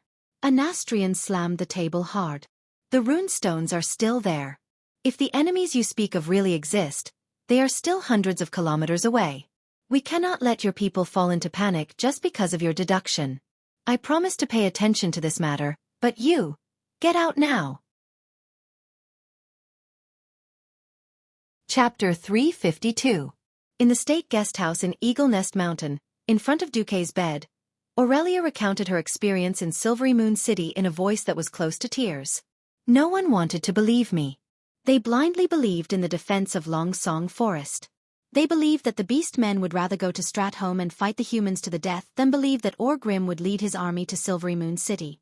They even thought that I had been bribed by the humans and was deliberately spreading panic in order to force Xueqi to join the alliance. The Silvery Moon Council forbade all evacuation operations. The only thing I could do was to have my rangers step up their patrols at the border. Once upon a time, Aurelia had a unique glow around her. It was the glow of a warhorse that was eager to go on the battlefield. Now, Aurelia was like a defeated rooster. Not only had her beautiful feathers fallen, but she had also suffered a heavy blow to her heart. The saddest thing was not to perish because of the unknown, but because she knew that a tragedy was bound to happen, but she was powerless to stop it. Not to mention Aurelia, even Seamus and Windsor believed in Duque's calculations. Believing was one thing, and agreeing to take action was another. General Seamus pondered for a long time before saying, "Lady Aurelia, I suggest that you don't make things difficult for Lord Marcus." "How can you say that?" Sylvanas almost wanted to punch Seamus in return. Seamus raised his hands. "I have no intention of watching a tragedy happen. First we have to be sure of one thing. If this tragedy does happen, it will not be on Lord Marcus or the Alliance. Do you understand?" The Windrunner sisters' facial muscles twitched slightly. Their mouths moved for a long time before they finally nodded weakly. "Secondly, as a general of the Alliance and a general of Stormwind, I object to Lord Duke Marcus leading his army into Xueqi before Xueqi asks for help from the Alliance. This is a matter of principle. Today, we can use the orcs as an excuse to send troops into the High Elven Kingdom. Tomorrow, another country can use the excuse of clearing out bandits to enter the borders of a third country. This is a very bad precedent." The faces of the Windrunner sisters turned pale. At this time, General Seamus added, "Of course, the final decision is in the hands of Sir Marcus. But before he makes his final decision, I will remind him once again that power and responsibility are equal." With that, Seamus saluted and left Duque's room. Not only him, but all the men also left the room. Only the drunk Duque, Vanessa, Elucia, and the Windrunner sisters were left. "All right, we have to wake Duque up first." Sylvanas was about to say, "Boy," but she swallowed the second half of her words. However, her action was still not respectful at all, because Queen Sylvanas actually picked up a bucket of ice water used to chill wine. To her surprise, Vanessa pulled up her skirt and revealed the throwing knives. And Elucia's magic circuit quickly turned, condensing an ice cone suspended in mid-air. "As the master's maid, although I don't like him, I can't let you do anything to the master. As half a disciple of Sir Marcus, I also can't allow you to disrespect the master." If it was any other time, Queen Sylvanas might have dealt with them. This was a sensitive time. A group of fully armed knights were listening outside the thin door. They would rush in at the slightest sign of trouble and chase the sisters out without hesitation. The worst thing was the relationship between Xueqi and the Alliance. Because he refused to join the alliance between the elves and humans had already regressed to the point where it almost existed in name only. Don't look at how these arrogant and valiant soldiers treated the Windwalker sisters with respect before. If something happened to Duke, they would be the first ones to react. Aurelia pulled her sister and bowed gracefully. "Sorry, we have no intention of hurting Duque. But the situation is urgent. I would like to ask, what do you allow us to use to wake him up?" "You can't hurt him," Vanessa replied immediately. No pain. Elucia cared more about Duque from the bottom of her heart. The Windrunner sisters were dumbfounded. "I'll go first." Sylvanas walked over confidently and pinched Duque's nose. Duque stopped breathing. 1 second, 2 seconds, 5 seconds. Suddenly, Duque vomited. A large amount of sour and rancid vomit flew out of his mouth. Queen Sylvanas was startled and jumped away. Fortunately, there was a wizard here. Elucia cast a small ice cone spell that lasted less than a millisecond, blowing Duke's vomit out of the bed and freezing it on the ground with ice elements. Vanessa glared fiercely at Sylvanas. "You are not allowed to touch him again." After saying that, Vanessa went to clean up the frozen vomit. Elucia gently wiped the corner of Duque's mouth with a warm towel, but her eyes were warning Aurelia. Illyria was helpless. Why did she have to run into such a thing? She could only walk over and sit by the bed, shaking Duque's arm. Duque, wake up! Xueqi is really in danger as you predicted. I need your help, Duque. Duque. Huff, huff, huff. A dead pig was sleeping soundly. Aurelia was going crazy. She shook Duque hard, but Duque did not wake up no matter what. Vanessa put her hands on her hips. According to my experience with my father's friends, Master will not wake up until tomorrow noon. Tomorrow noon?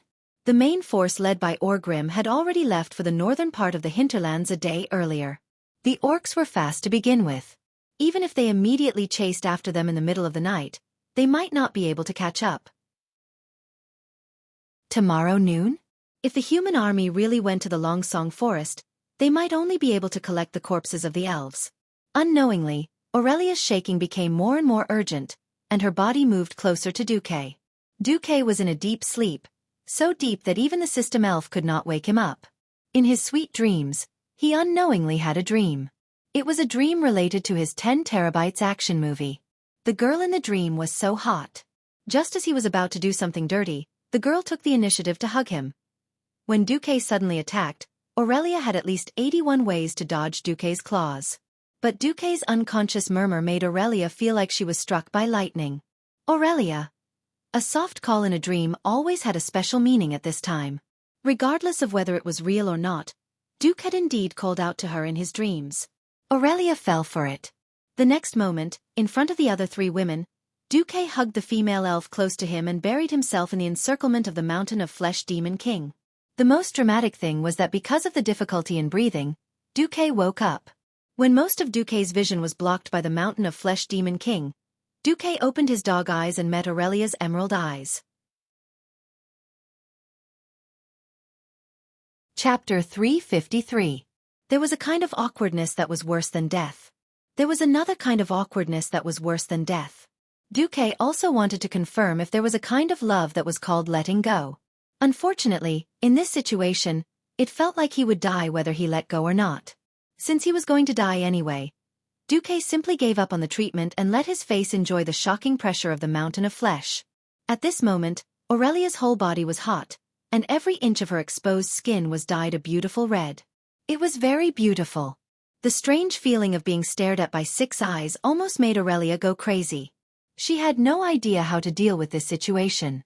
The more unexpected the situation, the easier it was for her to lose her mind. Aurelia made a very stupid decision. Cover up and not admit it. She glared fiercely at Duque and used her left hand to touch Duque's eyelids, trying to make Duque close his eyes. She also said, "Duque is really drunk and muddle-headed." Aurelia wanted to fool around, but the problem was that Duque's rumored sister-in-law did not agree. Servanas also put his hands on his waist. "Sister, although I also want to protect your face, our family and friends are exposed to the orcs' weapons. Sister, even if you are embarrassed, I still have to say, Duque is awake." Aurelia might be able to fool Vanessa and Alusia, but she could never fool her sister. The elves' long ears had a special ability called listen, which could hear sounds that were farther and had a wider frequency than humans. The change in Duque's breathing could not be hidden from Queen Sylvanas. In this emergency situation, Queen Sylvanas directly pierced through this piece of paper. At this moment, Aurelia wanted to die. At this moment, Duque's arms were still tightly wrapped around a certain elf's waist. She frowned and tried to make her face look fierce. "Duque, you still won't let go? You sisters promise not to hit me?" Duque continued to roll his eyes. His snorts echoed in the canyon between the deep Mount Hygel. Aurelia now treated Duque like a little ancestor. "For the sake of God, I can't wait to beg you. How would I dare to hit you?" 10 seconds later, the farce was over. Someone pretended to be fine. He seemed to be decisive, but in fact, he reluctantly let go of the Demon King Aurelia. Then, Duque asked the system elf to inform his body to filter his blood through the arcane circuit and let the phoenix flame circuit evaporate the alcohol in the blood. Then he washed his face. Duque finally sat opposite the blushing Aurelia. On one side were the Windrunner sisters, and on the other side were Duque, Alusia and Vanessa, who stood at the back, with a dining table between them. With Savannah's brief and concise explanation, Duque finally understood the current situation. "Duque, for my sake, send troops to save Xueqi, okay?" Only your army can save my hometown. Xueqi crossed his fingers and pressed the back of his fingers against the tip of his nose. His gaze became deep again. He was recalling all the details of the second battle of the Dark Portal that he knew. Once, he was a player who understood the story of a game. Right now, he was a transmigrator who had personally arrived to control the direction of this world-shaking battle. Everything could change, and every choice had the chance to have a far-reaching impact. At this point in World War II, Xueqi could almost say that even if he didn't do anything, the Alliance had a 70% chance of winning. The problem now was no longer limited to winning, but the situation and layout after the victory. Once they entered the third battle of the Dark Portal, it would be the day of the rise of the Lich King. The entire North and Lordaeron continent would be smashed into pieces by the brainless Arthas. How much vitality could be preserved was the key. However, when he thought of the Silver Moon Council, the pig of the pig teammates, Xueqi had the urge to quickly kill them all. The Silver Moon Council was arrogant, deceiving the people and the king. They were a cancer in the world of the High Elves. Other than fighting to the death in the last battle, the Silver Moon Council was definitely a useless trash-level existence. Yet, dealing with them in advance was tantamount to dividing the humans and the High Elves.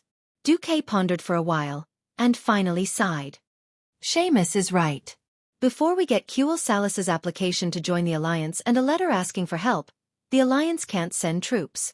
As soon as Xueqi finished speaking, the Windrunner sisters, who were already tearing up, stood up. Aurelia bit her lip hard, and blood seeped out of the corner of her mouth. She slammed the table. Xueqi, I was wrong about you. 30,000 elven civilians will die because of the wrong choice made by the Silver Moon Council and you. I hate you. Aurelia was extremely agitated, her chest heaving up and down violently. Xueqi was not in the mood to appreciate this stunning scene. Xueqi was also angry. Then what about me? Being biased and bringing the elites that Stormwind relied on to restore the country, just because of your request, illegally crossed the border, rushed into a forbidden country, and fought with the tribe.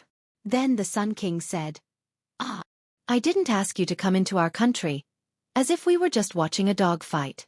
You dismissed us with just one sentence? What Xueqi said was absolutely the truth. The key to Xueqi's crisis was that the higher-ups of Silver Moon City were like T. This was the arrogance of the High Elves that had been passed down for thousands of years. It had nothing to do with Xueqi or any other race in the world. Aurelia cried bitterly. She leaned on the table and wailed. The tears of a beauty always made people's hearts ache. Servanas clenched his fists and pursed his lips. He could not help but shout, Xueqi, my sister trusted you wrongly.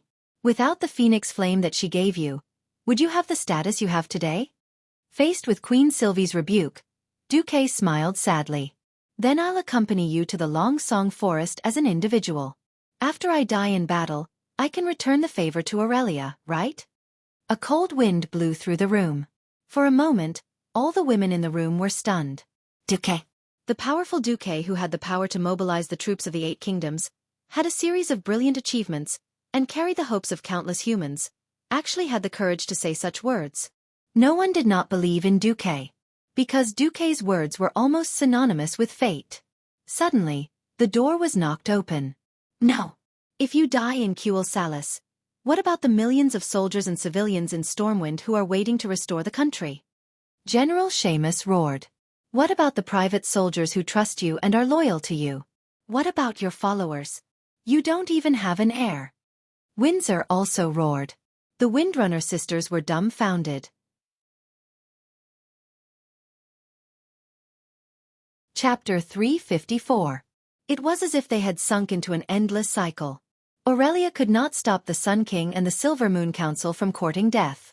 The Alliance could not help even if they wanted to, because the elven higher-ups were blocking them. Similarly, no matter how good Xueqi was at fighting, he could not single-handedly take care of more than 50,000 elite orcs. Moreover, Aurelia discovered something else. It seemed like the strongest warlock of the tribe, Gul'dan, had brought his trusted aides to catch up to Orgrim's troops on a red dragon. Gul'dan was a powerful mage who could suppress the strongest human wizard Antonidas. Sending a Morningstar wizard like Xueqi would just be sending himself to his death. Even if Xueqi wanted to go, he would be completely opposed by the generals of the Stormwind faction. At this moment, Aurelia sank into despair. Sister, let's go. Since the humans are not willing to help, we have to go back ourselves. Sylvanas said with determination as she pulled on her sister's hand. Illyria, on the other hand, gave Duke one last pleading look. Duque took a deep breath. Actually, there's one last way. Once Duque said this, the entire place went silent. Every pair of eyes stared at Duque, and every heart stopped beating. Everyone held their breath. Speak. Aurelia was instinctively excited.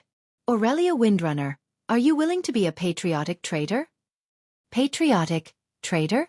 Be it Aurelia or the others, they were all confused by Duque's words. Duque said in a low voice, even if it's a lord, inviting foreign troops into his own country is a crime of treason. But you, Aurelia, you can be a traitor because of your patriotism, because you want to save the High Elves. Of course, there's a price to pay. What price? Aurelia's eyes brightened. I can take on the identity of a wandering duke and bring all my private soldiers to be hired by you, Aurelia Windrunner. The problem was that everyone knew I wasn't short of money. Therefore, the price is, after this battle, you must take at least 1,000 of the Windrunner family's elites, give up Xueqi Salas's position and become my vassal, Duke Marcus's vassal. As soon as Duque's voice fell, everyone was stunned. In the next moment, everyone began to ponder. It seemed like it was indeed feasible. First of all, Duque was not a king. His status wasn't so high that he couldn't be fooled no matter what. It wasn't wrong to say that Duque was a wandering duke. Stormwind had been destroyed. A country without territory would not be recognized. Didn't you see that after Duke Fairville left Kultiras, he was just a pirate leader? Who would really recognize him as a duke? Secondly, even with his so-called private army, the strength of Duque's subordinates was quite shocking. Apart from the basic 10,000 private soldiers, Duque also had a group of mages. Moreover, it would be difficult to fool them. Finally, there was the price. From a legal point of view, even if Xueqi Salas joined the alliance, someone had to take the blame for this kind of thing. Everyone knew about the ambiguous relationship between Duque and Aurelia.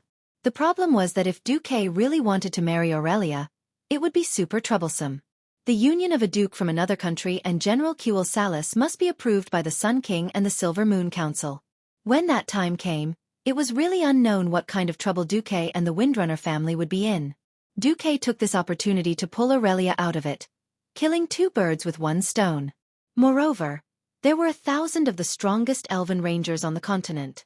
It was precisely because of these conditions that Duque's deal would not seem to be a loss in the eyes of all the nobles. Otherwise, the nobles would only think that Duque was an idiot. If the Sun King really wanted to pursue the matter, no one except Stormwind would protect Duque. At this time, Aurelia fell into infinite entanglement. A patriotic traitor in exchange for the survival of tens of thousands of his compatriots. Aurelia's conscience and affection for Duque instantly prevailed in both rational and emotional aspects at the same time. Duque, I can personally promise you. But I can't give a definite answer on behalf of the rangers of the Windrunner family. No. 1,000 rangers. Not one less. This is a matter of attitude. Unexpectedly, it was Lucia who bargained for Duque. Duque was stunned. What surprised Duque even more was yet to come. I know my brothers and sisters. There can't be 1,000 rangers of the Windrunner family who are willing to give up their homeland. 300 is already the limit, Sylvanas interrupted. Lucia was anxious. We can't accept such conditions. Of course it's not fair. However, as long as you can cover the evacuation of more than 20,000 civilians in Longsong Forest to Silvery Moon City, Duque, I'm willing to give up my position in Xueqi Salas and become your vassal together with my sister. Duque's brain went blank for a second. Surprise. This was definitely an unexpected surprise. Duque had never thought that he could gain so much from attacking Xueqi Salas with the help of the tribe. That was Aurelia and Sylvanas, the eldest and second children of the Windrunner family. The two strongest rangers in the world. In terms of strength, even the third sister, Sasha, was still a distance away from them. Not to mention, in the original history, one was a great hero in Stormwind City's King's Valley, and the other was a queen who could summon wind and rain in the tribe, and even become the chief of the tribe in the distant future. Damn it, this was really a big win. If there weren't so many people watching, Duque really wanted to immediately shout, I've tricked Aurelia and Queen Sylvanas into my hands. At this moment, Xueqi finally felt a sense of pride for completely changing history. No matter what, as long as he passed Quel Salis this time, then there wouldn't be another Sylvanas who died in Silvery Moon City. And there wouldn't be another forgotten queen in the future. The forgotten ones? Bah! I'm a living person. I don't care how those bones die. Elucia originally wanted to fight for more benefits for Xueqi, but seeing Xueqi's excited eyes, she quietly retreated to the side of Xueqi's body. Similarly, Seamus and Windsor didn't want their boss to go so far away to be a mercenary. After seeing the look in Xueqi's eyes, they all sighed deeply. All right, I hope that helping the elves this time won't be too bad. With a plan, everything would be easy to handle. When Xueqi woke up King Lang overnight with a magic message and explained the seriousness of the matter, Lang gave Xueqi and Aurelia a surprise. If some of the Griffin Legion soldiers are willing to become your private soldiers, I can't stop them. Sometimes, nobles like to secretly increase the number of their private soldiers, but the king can't find out, so it's not against the rules. However, in the future, there will be many elites from the Griffin Legion on the battlefield. Chapter 355. A king's speech was often a form of art. Some words could not be said directly. In any case, Xueqi, Aurelia, and Seamus understood. Seeing Seamus silently request the dwarves to forge 20,000 Xueqi private soldier badges, Aurelia held Xueqi's hand at some point. She knew very well that Xueqi had used his connections to the extreme. Everyone knew that in all of Stormwind, apart from the Royal Knights under Lothar's direct command, Seamus' Griffin Legion was the best fighter. The former could fight, but there were too few of them. The latter was the true main force of Stormwind. After repeated expansions, the Griffin Legion had expanded to a huge army of 20,000. The core was still the Griffin Legion that had retreated from the Reed Ridge Mountains to Stormwind City. These warriors who had gone through many battles were the foundation of Stormwind Kingdom's revival, the cream of the army. Now, with a single request from Xueqi, Lang allowed him to get them to pretend to be private soldiers. Moreover, 30,000 soldiers was the limit of a Grand Duke's strength. Not breaking the rules was better than breaking the rules. Perhaps it could be explained as a strategic need, but no one could ignore the huge risks they had to bear, as well as the almost unbearable camaraderie. It was impossible for a friend to gamble the future of a kingdom with millions of people to save tens of thousands of his own people. Loyalty and camaraderie had always been difficult. According to Xueqi, accompanying her to death was already doing his part as a friend. Pulling 30,000 elites could only mean one thing. She, Aurelia, had long surpassed the definition of a friend in Xueqi's heart. At some point, only Aurelia and Xueqi were left in the room. Suddenly realizing that her hand was still on the back of Xueqi's left hand, Aurelia felt awkward and didn't know if she should pull her hand back. After hesitating for 2 seconds, Aurelia still pulled her hand back. Who knew that at this moment, Xueqi would grab her hand? In terms of reaction time, Aurelia was 9 blocks ahead of Xueqi. If a high-level ranger didn't want to be caught by a mage in close combat, there were at least 3 ways to do so. Aurelia's hand was grabbed, which only proved one thing. She didn't want to hurt Xueqi's heart. The former great demon king was now like a frightened little rabbit.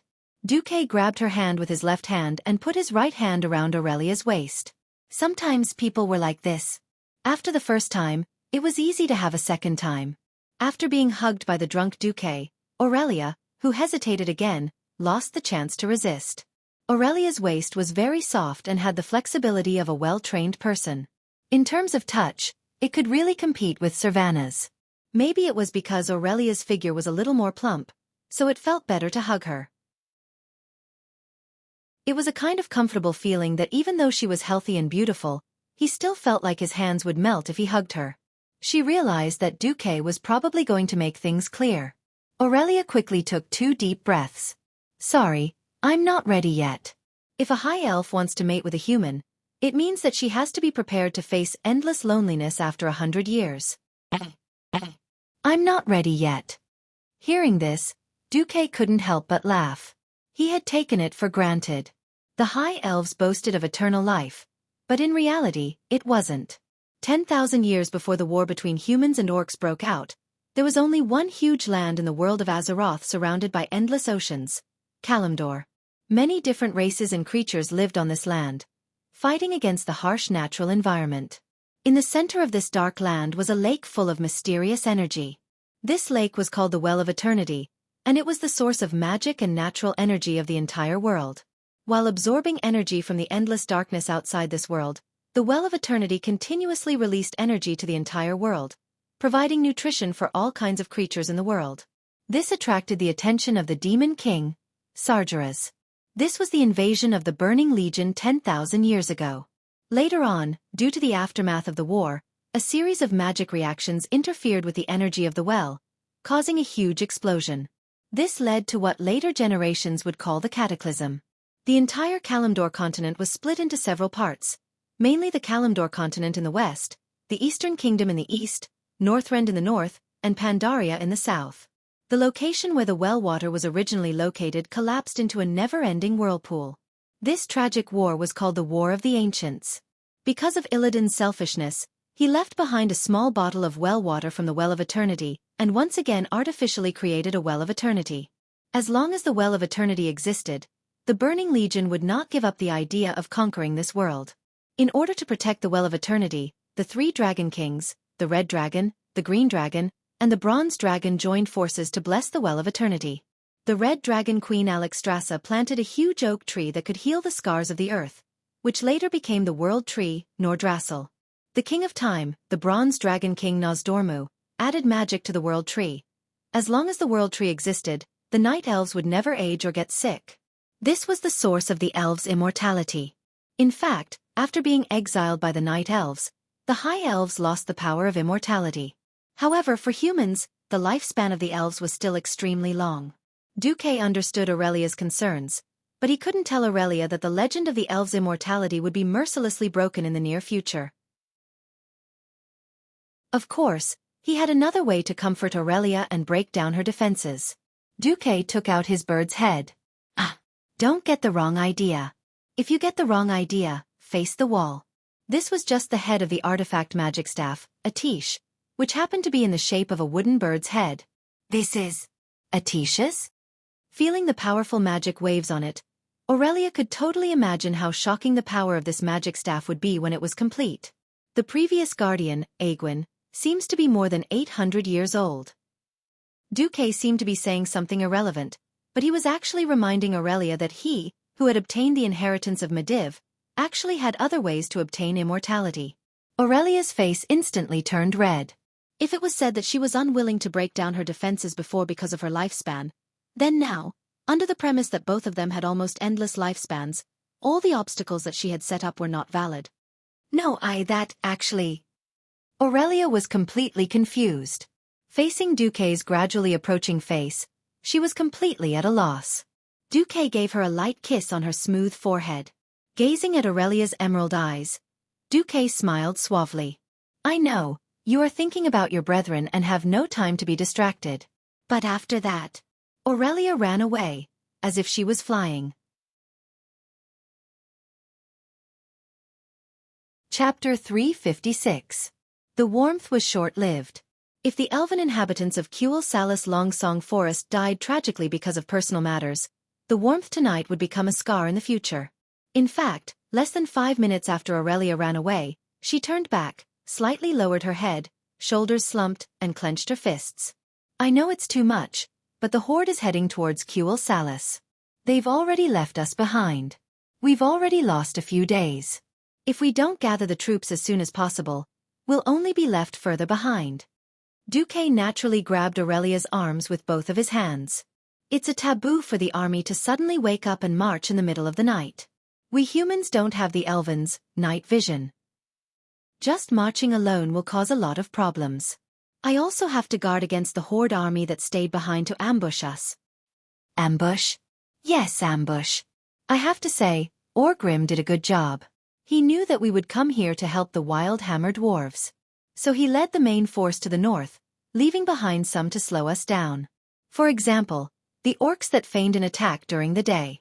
Or the one hiding in the depths of the hinterlands forest. There's more. Aurelia's eyes widened. She suddenly felt a chill down her spine. If Xueqi really let the army march through the night under her request, then they would undoubtedly be ambushed by the horde hidden in the forest. In the dark, the performance of the human army was very poor, as long as they chose the right place to ambush. Even if they couldn't defeat the humans immediately, they could drag the battle into a chaotic battle that the orcs were best at. In a chaotic battle, the orcs' individual combat power would increase exponentially. They could even rely on the chaotic battle to defeat the human reinforcements. At that time, Quell the Loss would truly be isolated and helpless. At this moment, Aurelia realized the difference between her and Xueqi. She might be a competent battlefield commander, but she wasn't good at strategy. In front of commanders like Duke and Orgrim, she wasn't even worth looking at. In fact, Aurelia could not imagine how difficult the task of the reinforcements was. Chasing after an elite army, moving with all their might, and defending against possible ambushes. She only hoped that they could arrive at the Long Song Forest in time. Then what should we do? The main force of the beastmen is so far away from us. Every second we delay will allow the tribe to get closer to Quell Salas. Even if she didn't want to admit it, Xueqi was the only one who could give her advice at this time. Nothing much. You came all the way from Quell Salas, so you must be very tired. I suggest that you have a good sleep first, then. When Xueqi saw the stubborn look in Aurelia's eyes, he smiled bitterly. Well, if I don't solve the mystery, you won't rest, right? Aurelia's bright eyes stared at Xueqi, as if saying you already know the answer. Xueqi shrugged. This isn't a fair competition in the arena. If Orgrim can send his army to harass us, why can't I send people to stop them? Don't forget who predicted that the horde would march this way. Well, the hint is FFF. FFF was naturally Xueqi's flamethrower army. It was now the middle of summer in May, so it wasn't too difficult to set fire to the forest. Even though Aurelia hated burning the forest as an elf, they were facing a great enemy, and she wasn't a druid who believed in nature. It didn't matter if it was a black or white cat, as long as it could catch mice, it was a good cat. Because of the battle in the Silver Pine Forest, Lordaeron had used up almost all of their forces in the rear. It was not realistic for Lordaeron to send troops to stop Orgrim's elite army. There was no other way to delay the horde's army with a small number of troops. Aurelia came to a sudden realization, and her expression suddenly became very interesting. Bastard, you already planned everything, and then forced me to betray my country and become your vassal? Completely disregarding everything, Aurelia pounced on Xueqi, opened her white teeth, and bit down hard on his left shoulder. Ah! It hurts. Are you a puppy? It wasn't a joke. Aurelia's bite was really painful. It was as if her entire flesh was about to be torn off. Xueqi's tears flowed out. Aurelia's teeth were very good, but she didn't bite down anymore. Xueqi felt something wet on his shoulder. Aurelia was crying. Turning his head, Xueqi saw crystal-clear tears rolling down Aurelia's beautiful face. Xueqi was speechless for a moment. I know, you didn't do this on purpose. If it wasn't for Anastrian and those bastards from the Silver Moon Council, you wouldn't have to be so uncomfortable. I just feel very tired. If I knew that a tragedy would happen but couldn't stop it, I would really collapse. I'm so tired. Let me rest for a while. But I warn you, don't attack me. Otherwise, I will hate you. As she spoke, Aurelia hugged Xueqi and let out a sweet sound. Gently stroking Aurelia's long golden hair, Xueqi revealed a faint smile. You've worked hard, sleep well. Aurelia was indeed very tired. After Xueqi informed Quell Salas of the danger, because there were still a small number of tribal warships on the sea route, it was not safe. She first took a team of nearly 1,000 rangers and marched nearly 1,000 kilometers back to Quell the Loss. After warning her motherland and realizing that it was useless. Then, he rushed to the Long Song Forest and mobilized the people to prepare for evacuation. After realizing that the warning to her motherland was useless, she desperately rushed to the hinterlands to seek help from Xueqi. Ever since Xueqi arrived at the Earthy Highlands, Aurelia had not had a good rest. Now that she was finally relaxed, she naturally slept like a log. Xueqi carried her, gently put her on his bed, covered her with the quilt, and walked out of the door. As soon as he walked out of the door, Xueqi immediately sensed multiple gazes on his face. Humph. If you dare to take advantage of this time, I will definitely kill you. Queen Sylvanas left a harsh remark and then left. Duke didn't reply. He stared blankly for 2 seconds as Queen Sylvie turned around and left. Then he rubbed his nose. I knew you were eavesdropping. Who the hell would touch Illyria at this time? Xueqi looked at Vanessa. The disobedient little maid suddenly muttered to herself, Sigh, I'm really a busy maid. I'm just a maid, but I have to follow her to the battlefield. I don't know if my black-hearted master will occasionally be kind enough to give me a raise. No matter how many times he saw Vanessa, Xueqi felt a little funny. This girl seemed to dislike him no matter what, but she would always help him with the housework. Well, your master is rich. In the future, your salary will be doubled. That's more like it. I can go change to a dagger. Is there a maid like you?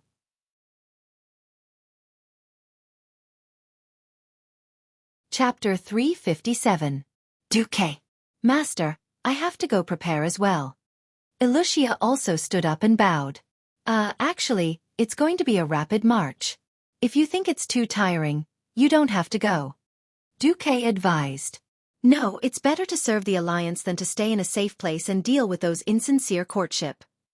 Illusia smiled sweetly. Looking at Illusia's gentle and sweet smile, Xueqi felt that. It seemed like, forget it. Xueqi rubbed the back of his head, then rolled to the next room to catch up on his sleep. 8 o'clock in the morning. Whether they were willing or not, the leaders of the Alliance in the Eagle's Nest Mountain were all awake. Looking at Aurelia, who appeared beside Xueqi, and listening to the explanation of the military situation, Qudrin Wildhammer frowned. Even if we know that this is a feint, as long as the Horde army in the Hinterlands forest is not destroyed, the Wildhammer dwarves' homeland will still be threatened. This is not just a feint. I'm afraid that before ensuring the safety of the Eagle's Nest Mountain, the Wildhammer dwarves will not be able to provide any more assistance. Xueqi pointed at the map. The trolls have been here for thousands of years, and no one has been able to truly destroy them. So it's unrealistic to clear the hinterlands of the Horde and the trolls. What are you going to do? Qudrin stroked his big orange-red beard. We can't let this unknown force follow behind our main force or arrive before us. I'll let General Seamus stay in the hinterlands with 20,000 elites to ensure that this forest is completely cleared. Then we'll create a treeless isolation zone that is at least 2 kilometers wide, and build a series of sentry towers to ensure that every troll or orc passing by will be discovered. Looking at the straight line that Xueqi drew between the Troll's Nest and the Eagle's Nest Mountain, Qudrin was deep in thought. How? Or set a fire? Aren't you afraid of burning the entire hinterlands? Believe me, I'm a professional. I've done it before in the Elven Forest. Qudrin was quite speechless and nodded. Well, there are no druids among the dwarves. Xueqi continued. Then when you're free, I hope you can build a fortress here within a month. Xueqi was referring to the location of the Northern Sentinel Tower in the Eastern Plaguelands. It was just the right place to block the way from the Elves' Long Song Forest to the holy city of Stratholme. A month. Qudrin was surprised. We've done this before in Stormwind City, General Tom explained. This is a new material called cement. Of course, with enough cement, I can build a wall from Stratholme to Lordaeron in a month. I've already had Makarov prepare the cement in Stratholme. Then I have no problem. Tom nodded. Now that the situation was settled, Qudrin's brows relaxed. Thank you for your assistance, he said respectfully. When the hinterlands is safe again, my Griffin Knights and I will catch up with you and go to the north to deal with the remaining tribes. Thank you, King of the Barbarians. Xueqi bowed and turned to the others. All right, ladies and gentlemen, don't just stand there. Let's get to Kuel Salis in 10 days. 3 days later, Orgrim almost went mad with anger. This should have been a seamless transition. The humans would have panicked and thought that they would lead their army to break through the Poison Fog Canyon to the west to attack Alterac. They would have feared that they would attack Andoril to the northwest to attack Lordaeron. They would even think that they were going to attack the weakly defended Stratholme. Obviously, the humans had predicted their path. It was unknown whether or not Duke Marcus, who should have been killed 10,000 times, had anticipated this, but their path forward was blocked. If it was a human army of 100,000, Orgrim wouldn't be afraid. Unfortunately, it wasn't. A crimson light was reflected in the eyes of the orcs. They were no strangers to this kind of light, because they had seen it at almost the same time last year when the orcs were determined to take down Stormwind City. There was one in the north, and another in the northwest, and a third in the northeast. The fourth red light in the west was getting brighter and brighter. Along with the red light, a huge pillar of black smoke pierced through the clouds. There were at least 4 fires, and it was obviously arson. The forest fire was so fierce that it seemed to light up the entire cloud layer, turning the clouds into rolling and burning clouds. When it was obvious that they lacked manpower, the humans directly set fire to the forest to stop the horde's advance. Not all orcs came from the Blackrock tribe that was born with high fire resistance. Similarly, even if the trolls had good self-healing abilities, they couldn't just pass through the burning forest. It was either turn around or wait for the forest fire to die out. Since the humans were already prepared, it was probably useless to turn around. Orgrim gritted his teeth and ordered, "Let's wait near Lake Meridal." The orcs originally won with time, but the humans were stalling for time. There weren't many humans here, but this was human territory after all. Orgrim originally wanted to use the large forest as cover to quickly pass through this area and enter Cuel Salis. Now it seemed that this idea had been foiled. Opening the map for a moment, Orgrim thought of not fighting the High Elves, and directly attacking the major human cities, such as Stratholme or Lordaeron. But he immediately realized that Xueqi was staring at him to see if he would fulfill his promise. The relationship between the orcs and trolls was still very weak. Orgrim knew very well that trolls had the qualities that the orcs needed. The orcs' talent determined that they were best suited to be warriors, and a few could be shamans or warlocks. The orcs lacked talent in long-range attacks. The presence of the trolls made up for this. Orgrim changed his mind. "Xueqi, I heard that the elves are the enemies of all trolls?" "You are right, great chief. The trolls here in Zul Moshar seem to be some Moss clan." "The Moss clan," Xueqi corrected Orgrim. "All right, since our troops can't advance for now, I'll give you a mission. Contact the Moss clan and ask them to attack Eversong Forest together?" Orgrim's reddish-brown face had a sinister smile. "Since we can't ambush them, let's attack openly. I want you and your people to contact all the trolls nearby. Let's play big."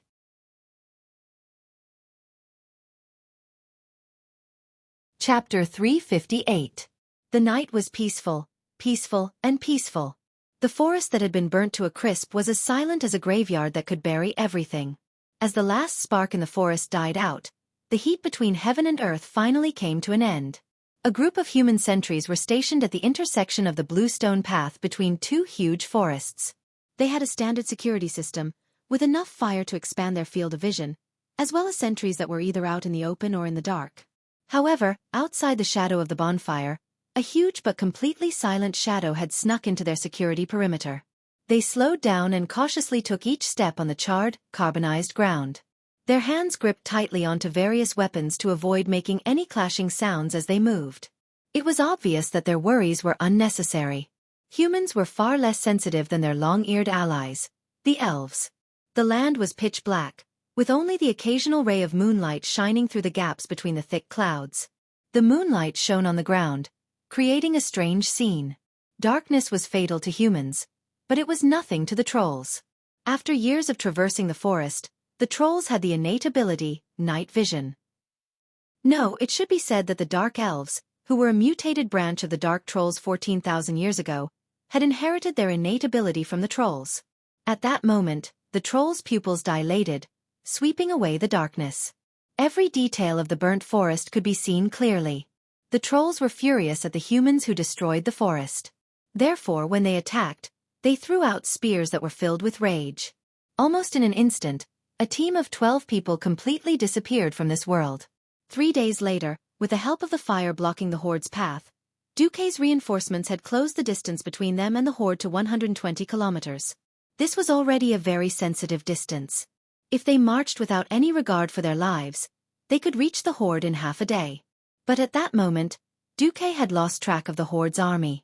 It wasn't that Orgrim's army had disappeared, but all the scouts that Xueqi had sent out from Stratholme were killed.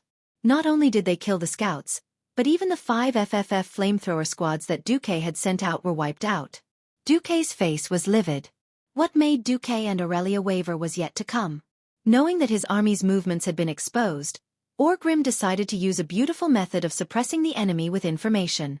He didn't just send out Xueqi's troll army to hunt down human and elven scouts. He also ordered Zulahid's dragoons to attack all the human settlements in the area. After all, This area was far from the complete destruction of the eastern plaguelands in the future. Not only was it barren, but it was also filled with plagues and death. As the rear of the Rotterdam kingdom, it was still an important source of food. With most of their forces deployed to defend the borders of the Silver Pine Forest, the Stratholme region, which was supposed to be the rear, was really empty. Many towns couldn't even gather a squadron of archers. Not to mention the red dragon that could fly around in the sky and spit fire. All of a sudden, the cities were in danger. The nobles of Maris Farm, Darrowshire, Stratholme, and other places all asked for help from Rotterdam. King Terenas, who was under great pressure, immediately threw stacks of letters to Xueqi. It made Xueqi want to die when he saw the magic letters. Orgrim is going to attack Stratholme? Windsor asked. No, this is just a smoke screen. Xueqi was very sure, if Orgrim dares to attack any human city before attacking Xueqi, I bet that the troll leader Xueqi will definitely leave with his people. The problem is, no king in the alliance knows the trolls like you do, and even knows who their leader is. Or they know that you are right, but because of the pressure from below, they have no choice but to put pressure on you. Xueqi couldn't help but smile bitterly. Reggie, now you know that it's not easy to be the vice commander of the alliance, right? Windsor nodded. I have to admit, Orgrim did a great job this time. Now the arrogant Silver Moon Council believes that the Horde is going to take care of Rotterdam. And Rotterdam can't wait for the Horde to leave. It doesn't matter if we fight the elves or jump into the sea, as long as we don't wander around their land. So we can only rely on the two ladies, Windrunner. Yes, let's set up camp. Since they had fewer soldiers than the Horde, Xueqi didn't dare to advance recklessly.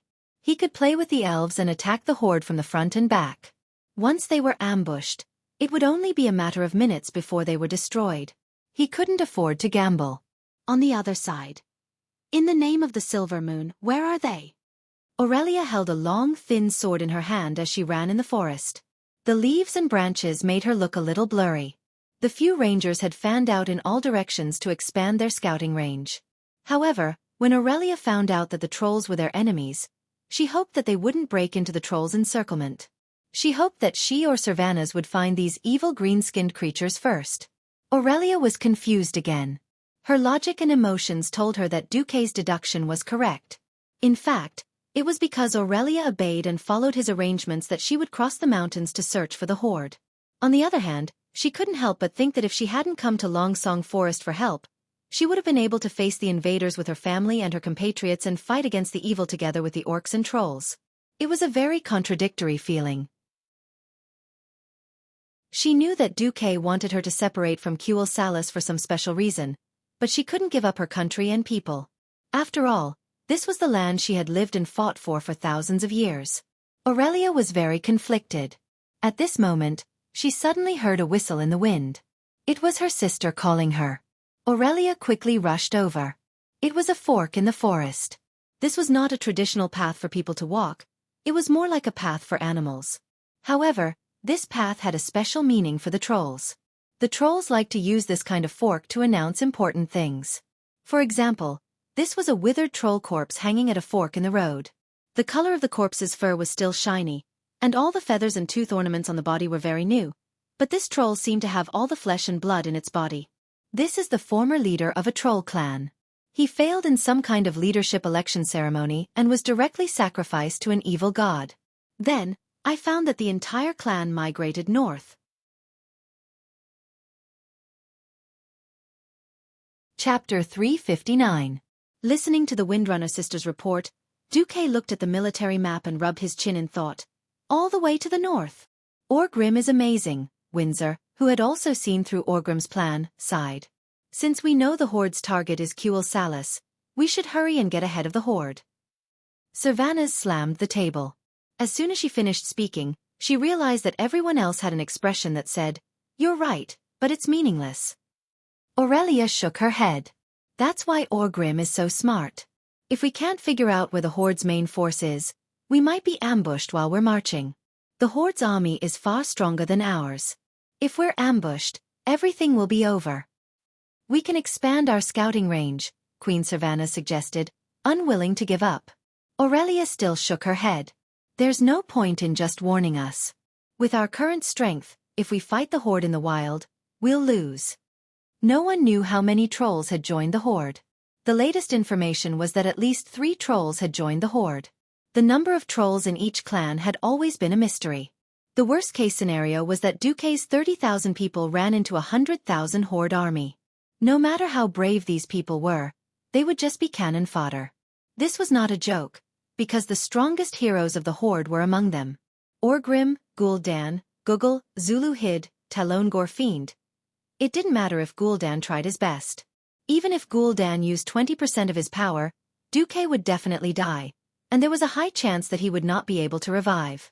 After all, Gul'dan was an expert at using forbidden death magic. Xueqi did not want to be captured and turned into a ghoul or a frost lich when he finally succeeded in seducing Aurelia. Then I'll call the Windrunners Rangers back? Sylvanas said unwillingly. Duke continued to shake his head. Let's not talk about the chances of you winning against the trolls who are also adept in jungle warfare. Just the loss of stamina and energy from this round is enough to put you at an absolute disadvantage. Even if you kill all the elites of your family, you won't know where the main force of the tribe is. Windsor gritted his teeth. If only Wildhammer's air force had arrived earlier. We can at least fight against the wyverns of the horde. Xueqi nodded. I have already sent a message to Qudran. He promised to send us a squadron of griffins in 3 days. Phew, that's the only good news. However, our intelligence blockade has yet to be lifted. My people have noticed more and more troll hunters around the camp. Windsor brought up another matter. Xueqi muttered to himself. Now, whether it was entering or staying, they would have to take a huge risk. If this army of 30,000 remained motionless for too long, they might attract Orgrim's attention. It wasn't impossible for him to launch a sudden counterattack. All motives still depended on the changes in the situation. Once he was close enough to the main force of the horde, Orgrim would definitely not mind eating this human's tail. Let's retreat to the foot of the mountain near the hinterlands first. As for the warning, I can solve it the day after tomorrow at the latest. Aurelia's bright eyes widened. How? Dear Miss Aurelia Windrunner, are you interested in accompanying me on a trip to Dan Moreau? Ha! What the hell? A trip to Dan Moreau? Dan Moreau was the region where the dwarves' iron furnace castle was located. The dwarves there were defending their main city to the death. It could be said that the entire Dan Moreau was a tribe.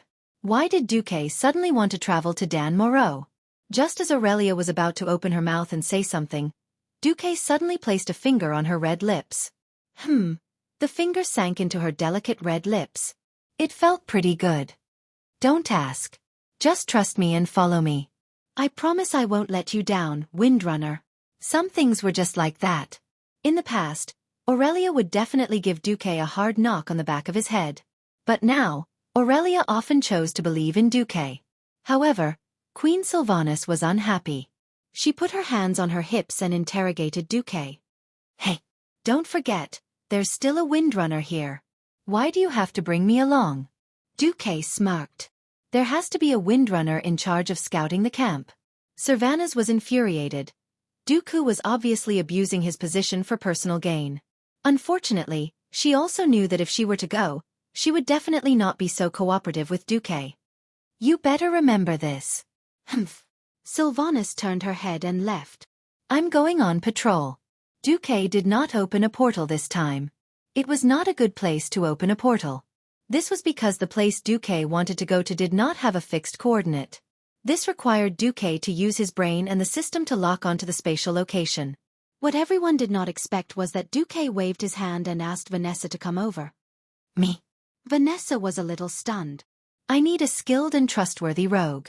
Upon hearing the word, trustworthy, Vanessa, who still had the temperament of a little girl, immediately ran over to Xueqi.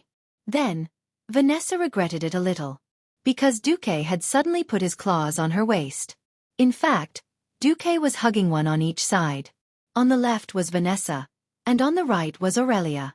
Without giving them too much time to struggle shyly, Xueqi directly opened the portal. The dazzling bluish-purple arcane light turned into dozens of mysterious rune ribbons in the air and began to spin. As a large amount of arcane energy overflowed, the two girls suddenly felt that their surroundings were a little blurry and unreal. A small hole was torn in space, and instantly, an unstoppable force sucked them in. Ah, Aurelia, who was experienced and knowledgeable, was slightly better. Little Vanessa was so scared that she hugged Duque tightly. Only then did Duque realize that Vanessa had already developed so well. Without saying anything, he directly injected the moral integrity of a Mediv into himself. At the very least, he would not make a fool of himself. This was not a traditional teleportation. The teleportation between the main cities of the major kingdoms had relatively fixed spatial coordinates and a stable spatial structure. This was a teleportation that temporarily locked onto a target, so it was more laborious. Duque quickly found the bronze-bearded dwarven kingdom's iron stove castle, and then quickly searched for his target. Fortunately, that thing was also very big, and Duque did not have to spend a lot of energy to find it. It was Gnomerigan, a level 35 dungeon in the game in his previous life. Now, it was the former hometown of the gnomes that they were forced to abandon. Once upon a time, the dwarves of Iron Stove Castle and the gnomes of Gnomerigan had a good relationship, but they did not live under the same roof. Because some gnome dared to die, his hometown collapsed. All kinds of monsters ran out and killed all the surviving gnomes. Most of the remaining gnomes turned into leper gnomes. Well, it was right to think of them as a kind of neurotic gnome. Looking at the unfamiliar scene in front of her, Aurelia was a little confused. What are we doing here? We are looking for the Yao Yao spirit. Ha!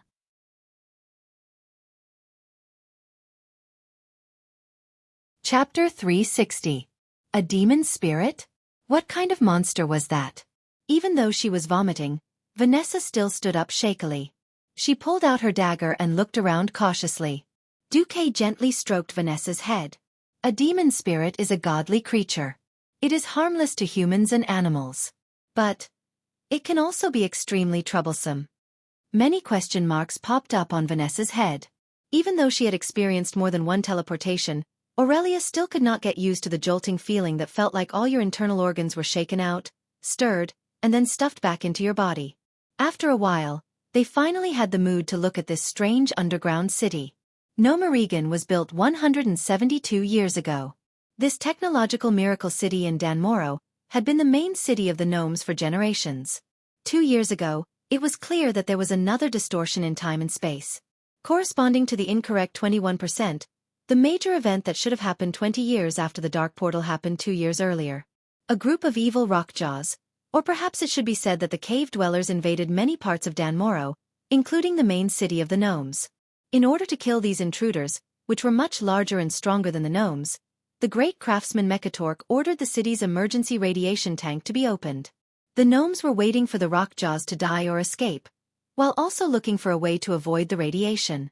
Unfortunately, although the rockjaws were infected by the radiation, their attacks did not stop, nor did they weaken. The gnomes that were not killed by the radiation were forced to flee. They found shelter in the nearby dwarven city of Iron Stove Castle. The great craftsman Mechatork formed a think tank to discuss a plan to recapture their beloved city. Of course, before the gnomes succeeded, this place was a typical lawless place. In fact, before Duque transmigrated, he still remembered that the gnomes did not succeed in their battle. It could not be said that there was no progress.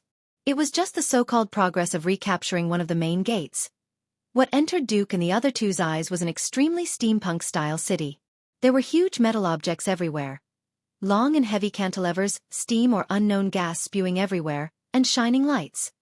Although Duke really wanted to give the gnome a high-tech name, but he didn't want to. However, Duque, who came from a more modern and more technologically advanced society, couldn't give a higher evaluation of the huge iron sheet walls and the mechanical devices that could only be fixed with ugly willows. Of course, to the world of Azeroth, everything here was undoubtedly black technology. Yep, in this world, other than the true black technology left behind by the creation titans, the races with the most high-tech elements would undoubtedly be the goblins, who had the spirit of courting death and would easily explode no matter what they did, and the dwarves who were crazy and prone to making mistakes. Just like how the earliest steam engine might not be as powerful as a horse, the current gnome technology was a little similar. Even if a certain creation had epic-making significance from head to toe, it was very likely that it would not be able to defeat a violent demolition unit. Now, the elf ranger general, who advocated nature, was unhappy. He felt that the current Aurelia wanted to give everything she saw a steady shot. Duque rubbed his eyebrows and directly opened the ice barrier. The fierce cold wind circled clockwise in the form of a tornado, surrounding Duque and the two girls. This is... Vanessa looked at the massive ice barrier, which had a diameter of 20 meters. As Duque moved forward, she was so surprised that she could not speak. She had always known that Duque was powerful, but she did not expect that Duque could use this barrier to drive away the purple dust floating in the air. Time was running out, so Duque did not explain too much. He then led the two women into the depths of Nomarigan. Aurelia was surprised because it seemed that no one had been here for a long time. Duque was obviously very familiar with this place. Have you been here before? No, but I've read about this place in detail in the books. Duque said something that even he himself did not believe. It was exactly the time when he took his brothers to play dungeons until he threw up. There were subterranean dwellers that were only half the height of a human, or leprosy gnomes that were even shorter and had disgusting blisters all over their bodies, but Duque easily took care of them with Hand of Magic's Ice Spear spell. Duque was completely indifferent to these monsters that could only cause trouble for earth mages. The first floor, the second floor, the third floor. It was almost like an outing. Duque led the two girls through rooms, through boxes, and all kinds of high-altitude drops. Finally, they came to the fourth floor of Nomarigan. It was an enormous steel passage. The passage of the fourth floor in reality was much larger than Duque had imagined. It was a full 50 meters wide and more than 30 meters tall. In the steel passage, there were iron floors and iron handrails all the way. With their dynamic vision, Aurelia and Vanessa easily captured a strange thing that was glowing red at the far end of the passage. It was hard to describe what it was. It was about the size of a dwarf and also had short limbs, except that its chest was extremely small and its head was enormous. Of course, the so-called head was a red light that repeatedly scanned the surroundings. Duque raised his thumb and pointed at the thing in the distance. It's a mobile alarm system, commonly known as the Yao Yao spirit. Of course, this thing is no threat to us. But, Vanessa, sneak over and see if it can detect you. Duque turned to Aurelia. As for you, please set up a few freezing traps in the direction of the Yao Yao spirit. Freezing trap. Any monster that steps on the trap will instantly turn into a huge block of ice. It will be immobilized for a short time.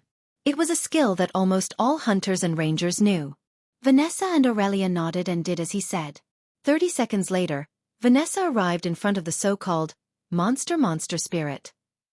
Stealth was a rogue skill that surpassed physical techniques.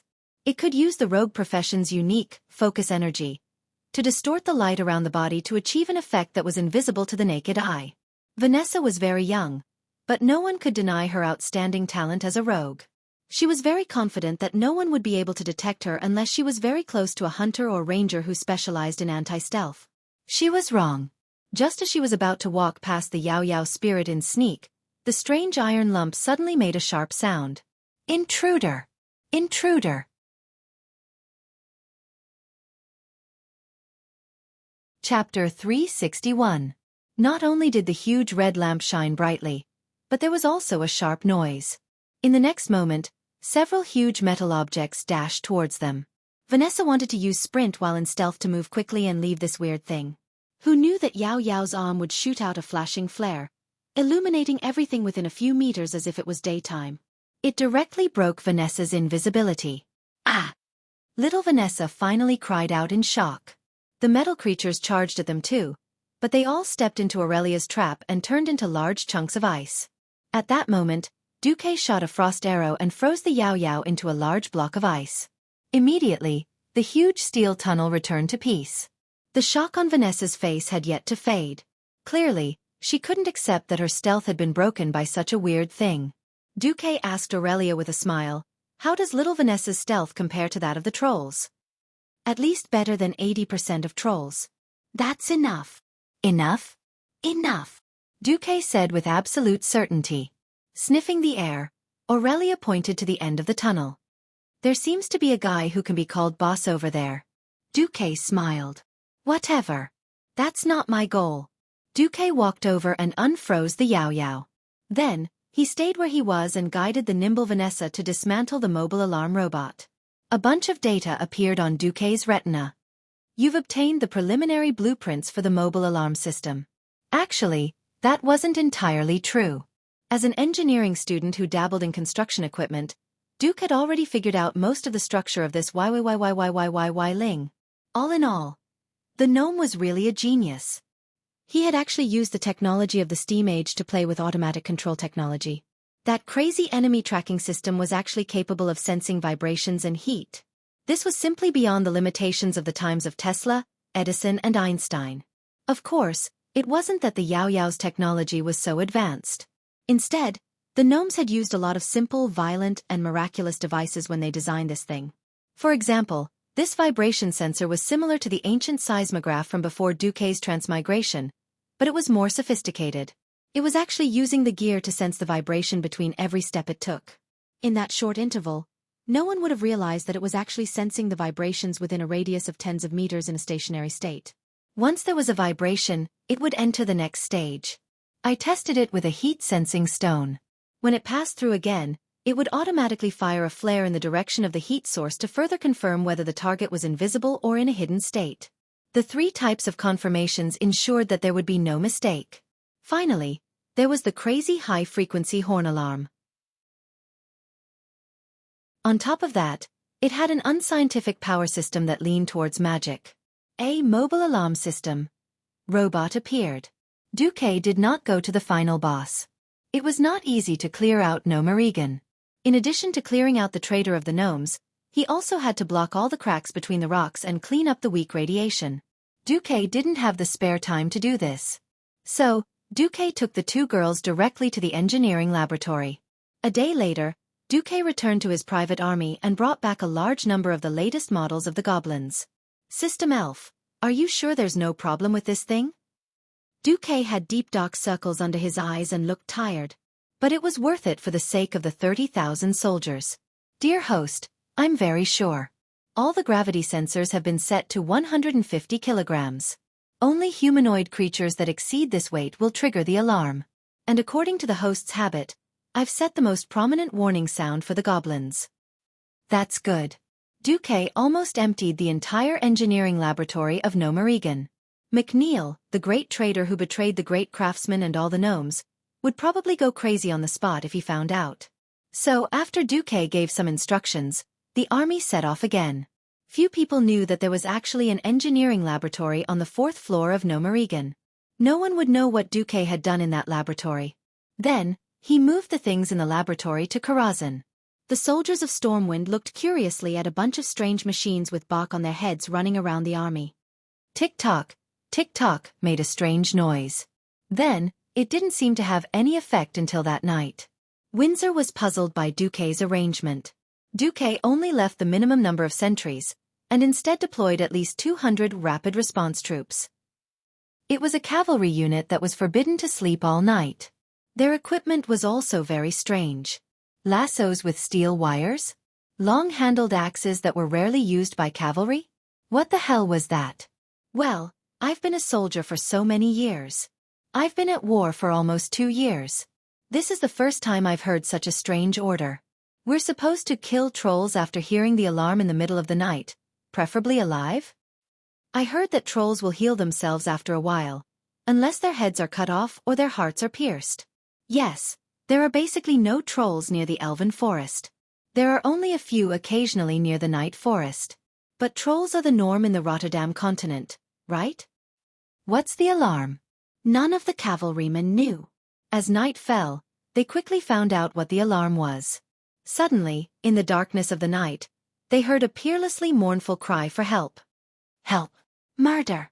These guys are going to tear me apart. Every cavalryman had the word embarrassment written all over their faces. If it was a living person who shouted, there would be no problem. The problem was that the voice was obviously mechanical and electronic. Since it was an order from above, the cavalrymen quickly set off. When they arrived, they found a strange flashing red demon spirit being chased by 2 trolls. Come and save me. There's someone acting cool here. We can't hold on any longer. Shouting incomprehensible words, the robot tried to run with its short legs. Originally, it could not outrun the trolls, but when the trolls saw the cavalrymen, they immediately ran back. Chasing a master of concealment troll in the dark was a very scary thing. They could be killed at any time. At this moment, the cavalrymen laughed. They did not know what kind of special paint was sprayed on the troll's body. Even in the darkness of the night, it was still extremely eye-catching. The trolls seemed to want to wipe it off, but the more they did, the bigger the lump became. After 2 ordinary troll scouts lost their concealment, was there any suspense in facing an aggressive squadron of cavalrymen? The next morning, the entire army saw the spoils of war from the Rapid Reaction Force.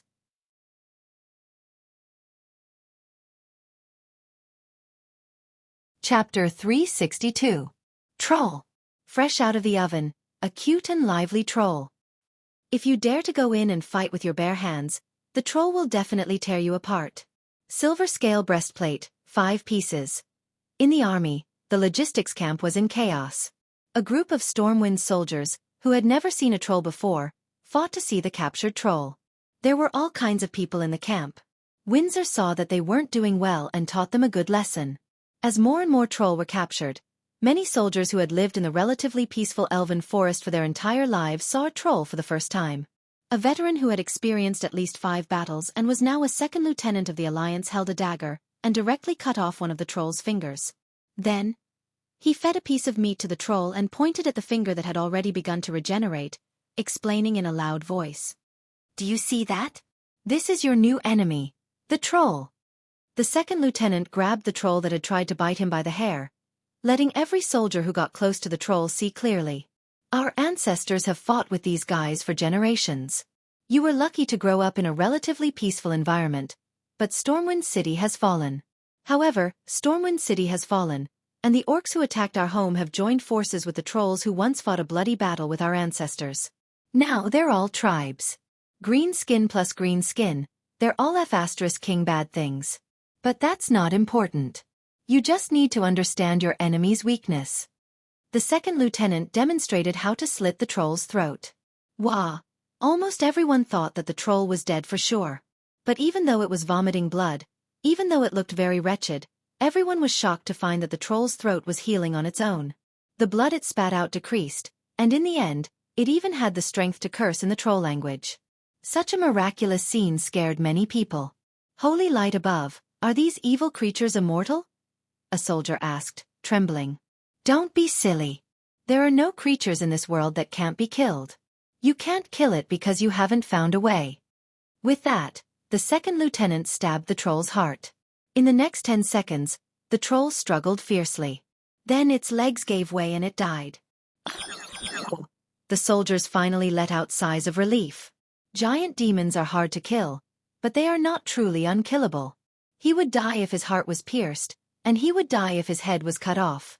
Due to its powerful regenerative ability, unless you can guarantee your own safety and leave the sharp weapon in its heart for more than 10 seconds, it is highly recommended that you deal with its brain. It was fine to pierce their heads with a spear or chop them off with a sword. Clean and efficient, leaving no trouble. That was the scene in full swing. Aurelia followed Xueqi to inspect the camp. Wherever Xueqi went, there would be loud cheers. "Sir Marcus, we agreed to take us back this time as well." "Lord Marcus, when the orcs?" Aurelia was surprised. "I've never seen a troop with such a strange morale." Xueqi turned his head. "Why is it strange?" "Because of my request, I want them to use a mere 30,000 people to chase after over 100,000 tribes. It's very likely that it will end in total annihilation. Why doesn't anyone feel fear or despair?" Aurelia bit her lip. After her initial craziness for the sake of Xueqi Salas passed, she began to realize more and more how difficult it was for Xueqi, as well as how much courage and boldness it took to send 30,000 elites to chase after the tribes. Aurelia felt very apologetic. Xueqi very naturally put his hand on Aurelia's shoulder and pointed to the warriors who were practicing and listening to lectures in full swing. "Do you know why no one is afraid? Because the scene before them gives the warriors of Stormwind a strange sense of familiarity. They feel that they have stepped into victory mode again." Victory mode. Aurelia didn't realize how close her face was to Xueqi. "Yes. That is, I first prepare them mentally. Then, when they face an enemy that they know very well, they won't have any fear." "That's right. The unknown is always frightening. When you thoroughly understand everything about the enemy, the ferocity and terror will only be a conversation topic after a meal, rather than a heavy psychological pressure." Duque used Nagas as instructors to train batches of Stormwind warriors. Facts have repeatedly proven Duque's wisdom and foresight. Sir Marcus is our god of prophecy. He will always lead us to victory. In any case, a commander who can play with the enemy leader is more reassuring than an idiot leading us. Aurelia's long ears heard almost deified worship and trust in Duque.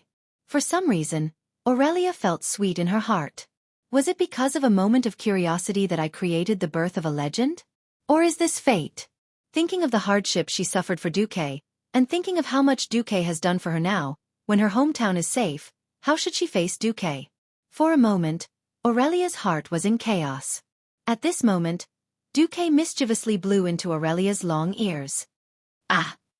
Realizing that Duque was playing with her, Aurelia had the heart to bite Duque to death. If there were not many people watching, Aurelia swore that she would definitely teach Duque a lesson. What are you thinking about? Thinking, when is this damn war going to end? Within this year. Duque said with absolute certainty. When the Battle of Cuel Salis is over, I will tell you my inference. Inference? Another inference. Obviously, it was only a judgment based on intelligence, but Aurelia felt that she was fighting with a god of fate. Incomparably relieved. Okay, I believe you. When Duque easily broke through the encirclement of the troll scouts and faintly created pressure, everyone felt that the trolls were only SO after all. On this day, Duque's army marched for a full 80 kilometers. Even though this was Rotterdam's territory, and even though the roads were easy to travel on, it was still an unbelievable thing. When Orgrim learned that Duque's army was only 50 kilometers away, he gritted his teeth so hard that they almost broke. That night, Orgrim organized a fierce counterattack. He was prepared to let the entire tribe go out and get rid of Duque first. However, when the tribe ran for 20 kilometers, they saw red light all over the mountains and plains. Help! Orgrim night attack! A group of strange metallic humanoids screamed. You're tuning in to the Xueqi's Martial Arts Saga YouTube channel. Don't forget to subscribe and join us on this journey to catch the most captivating stories.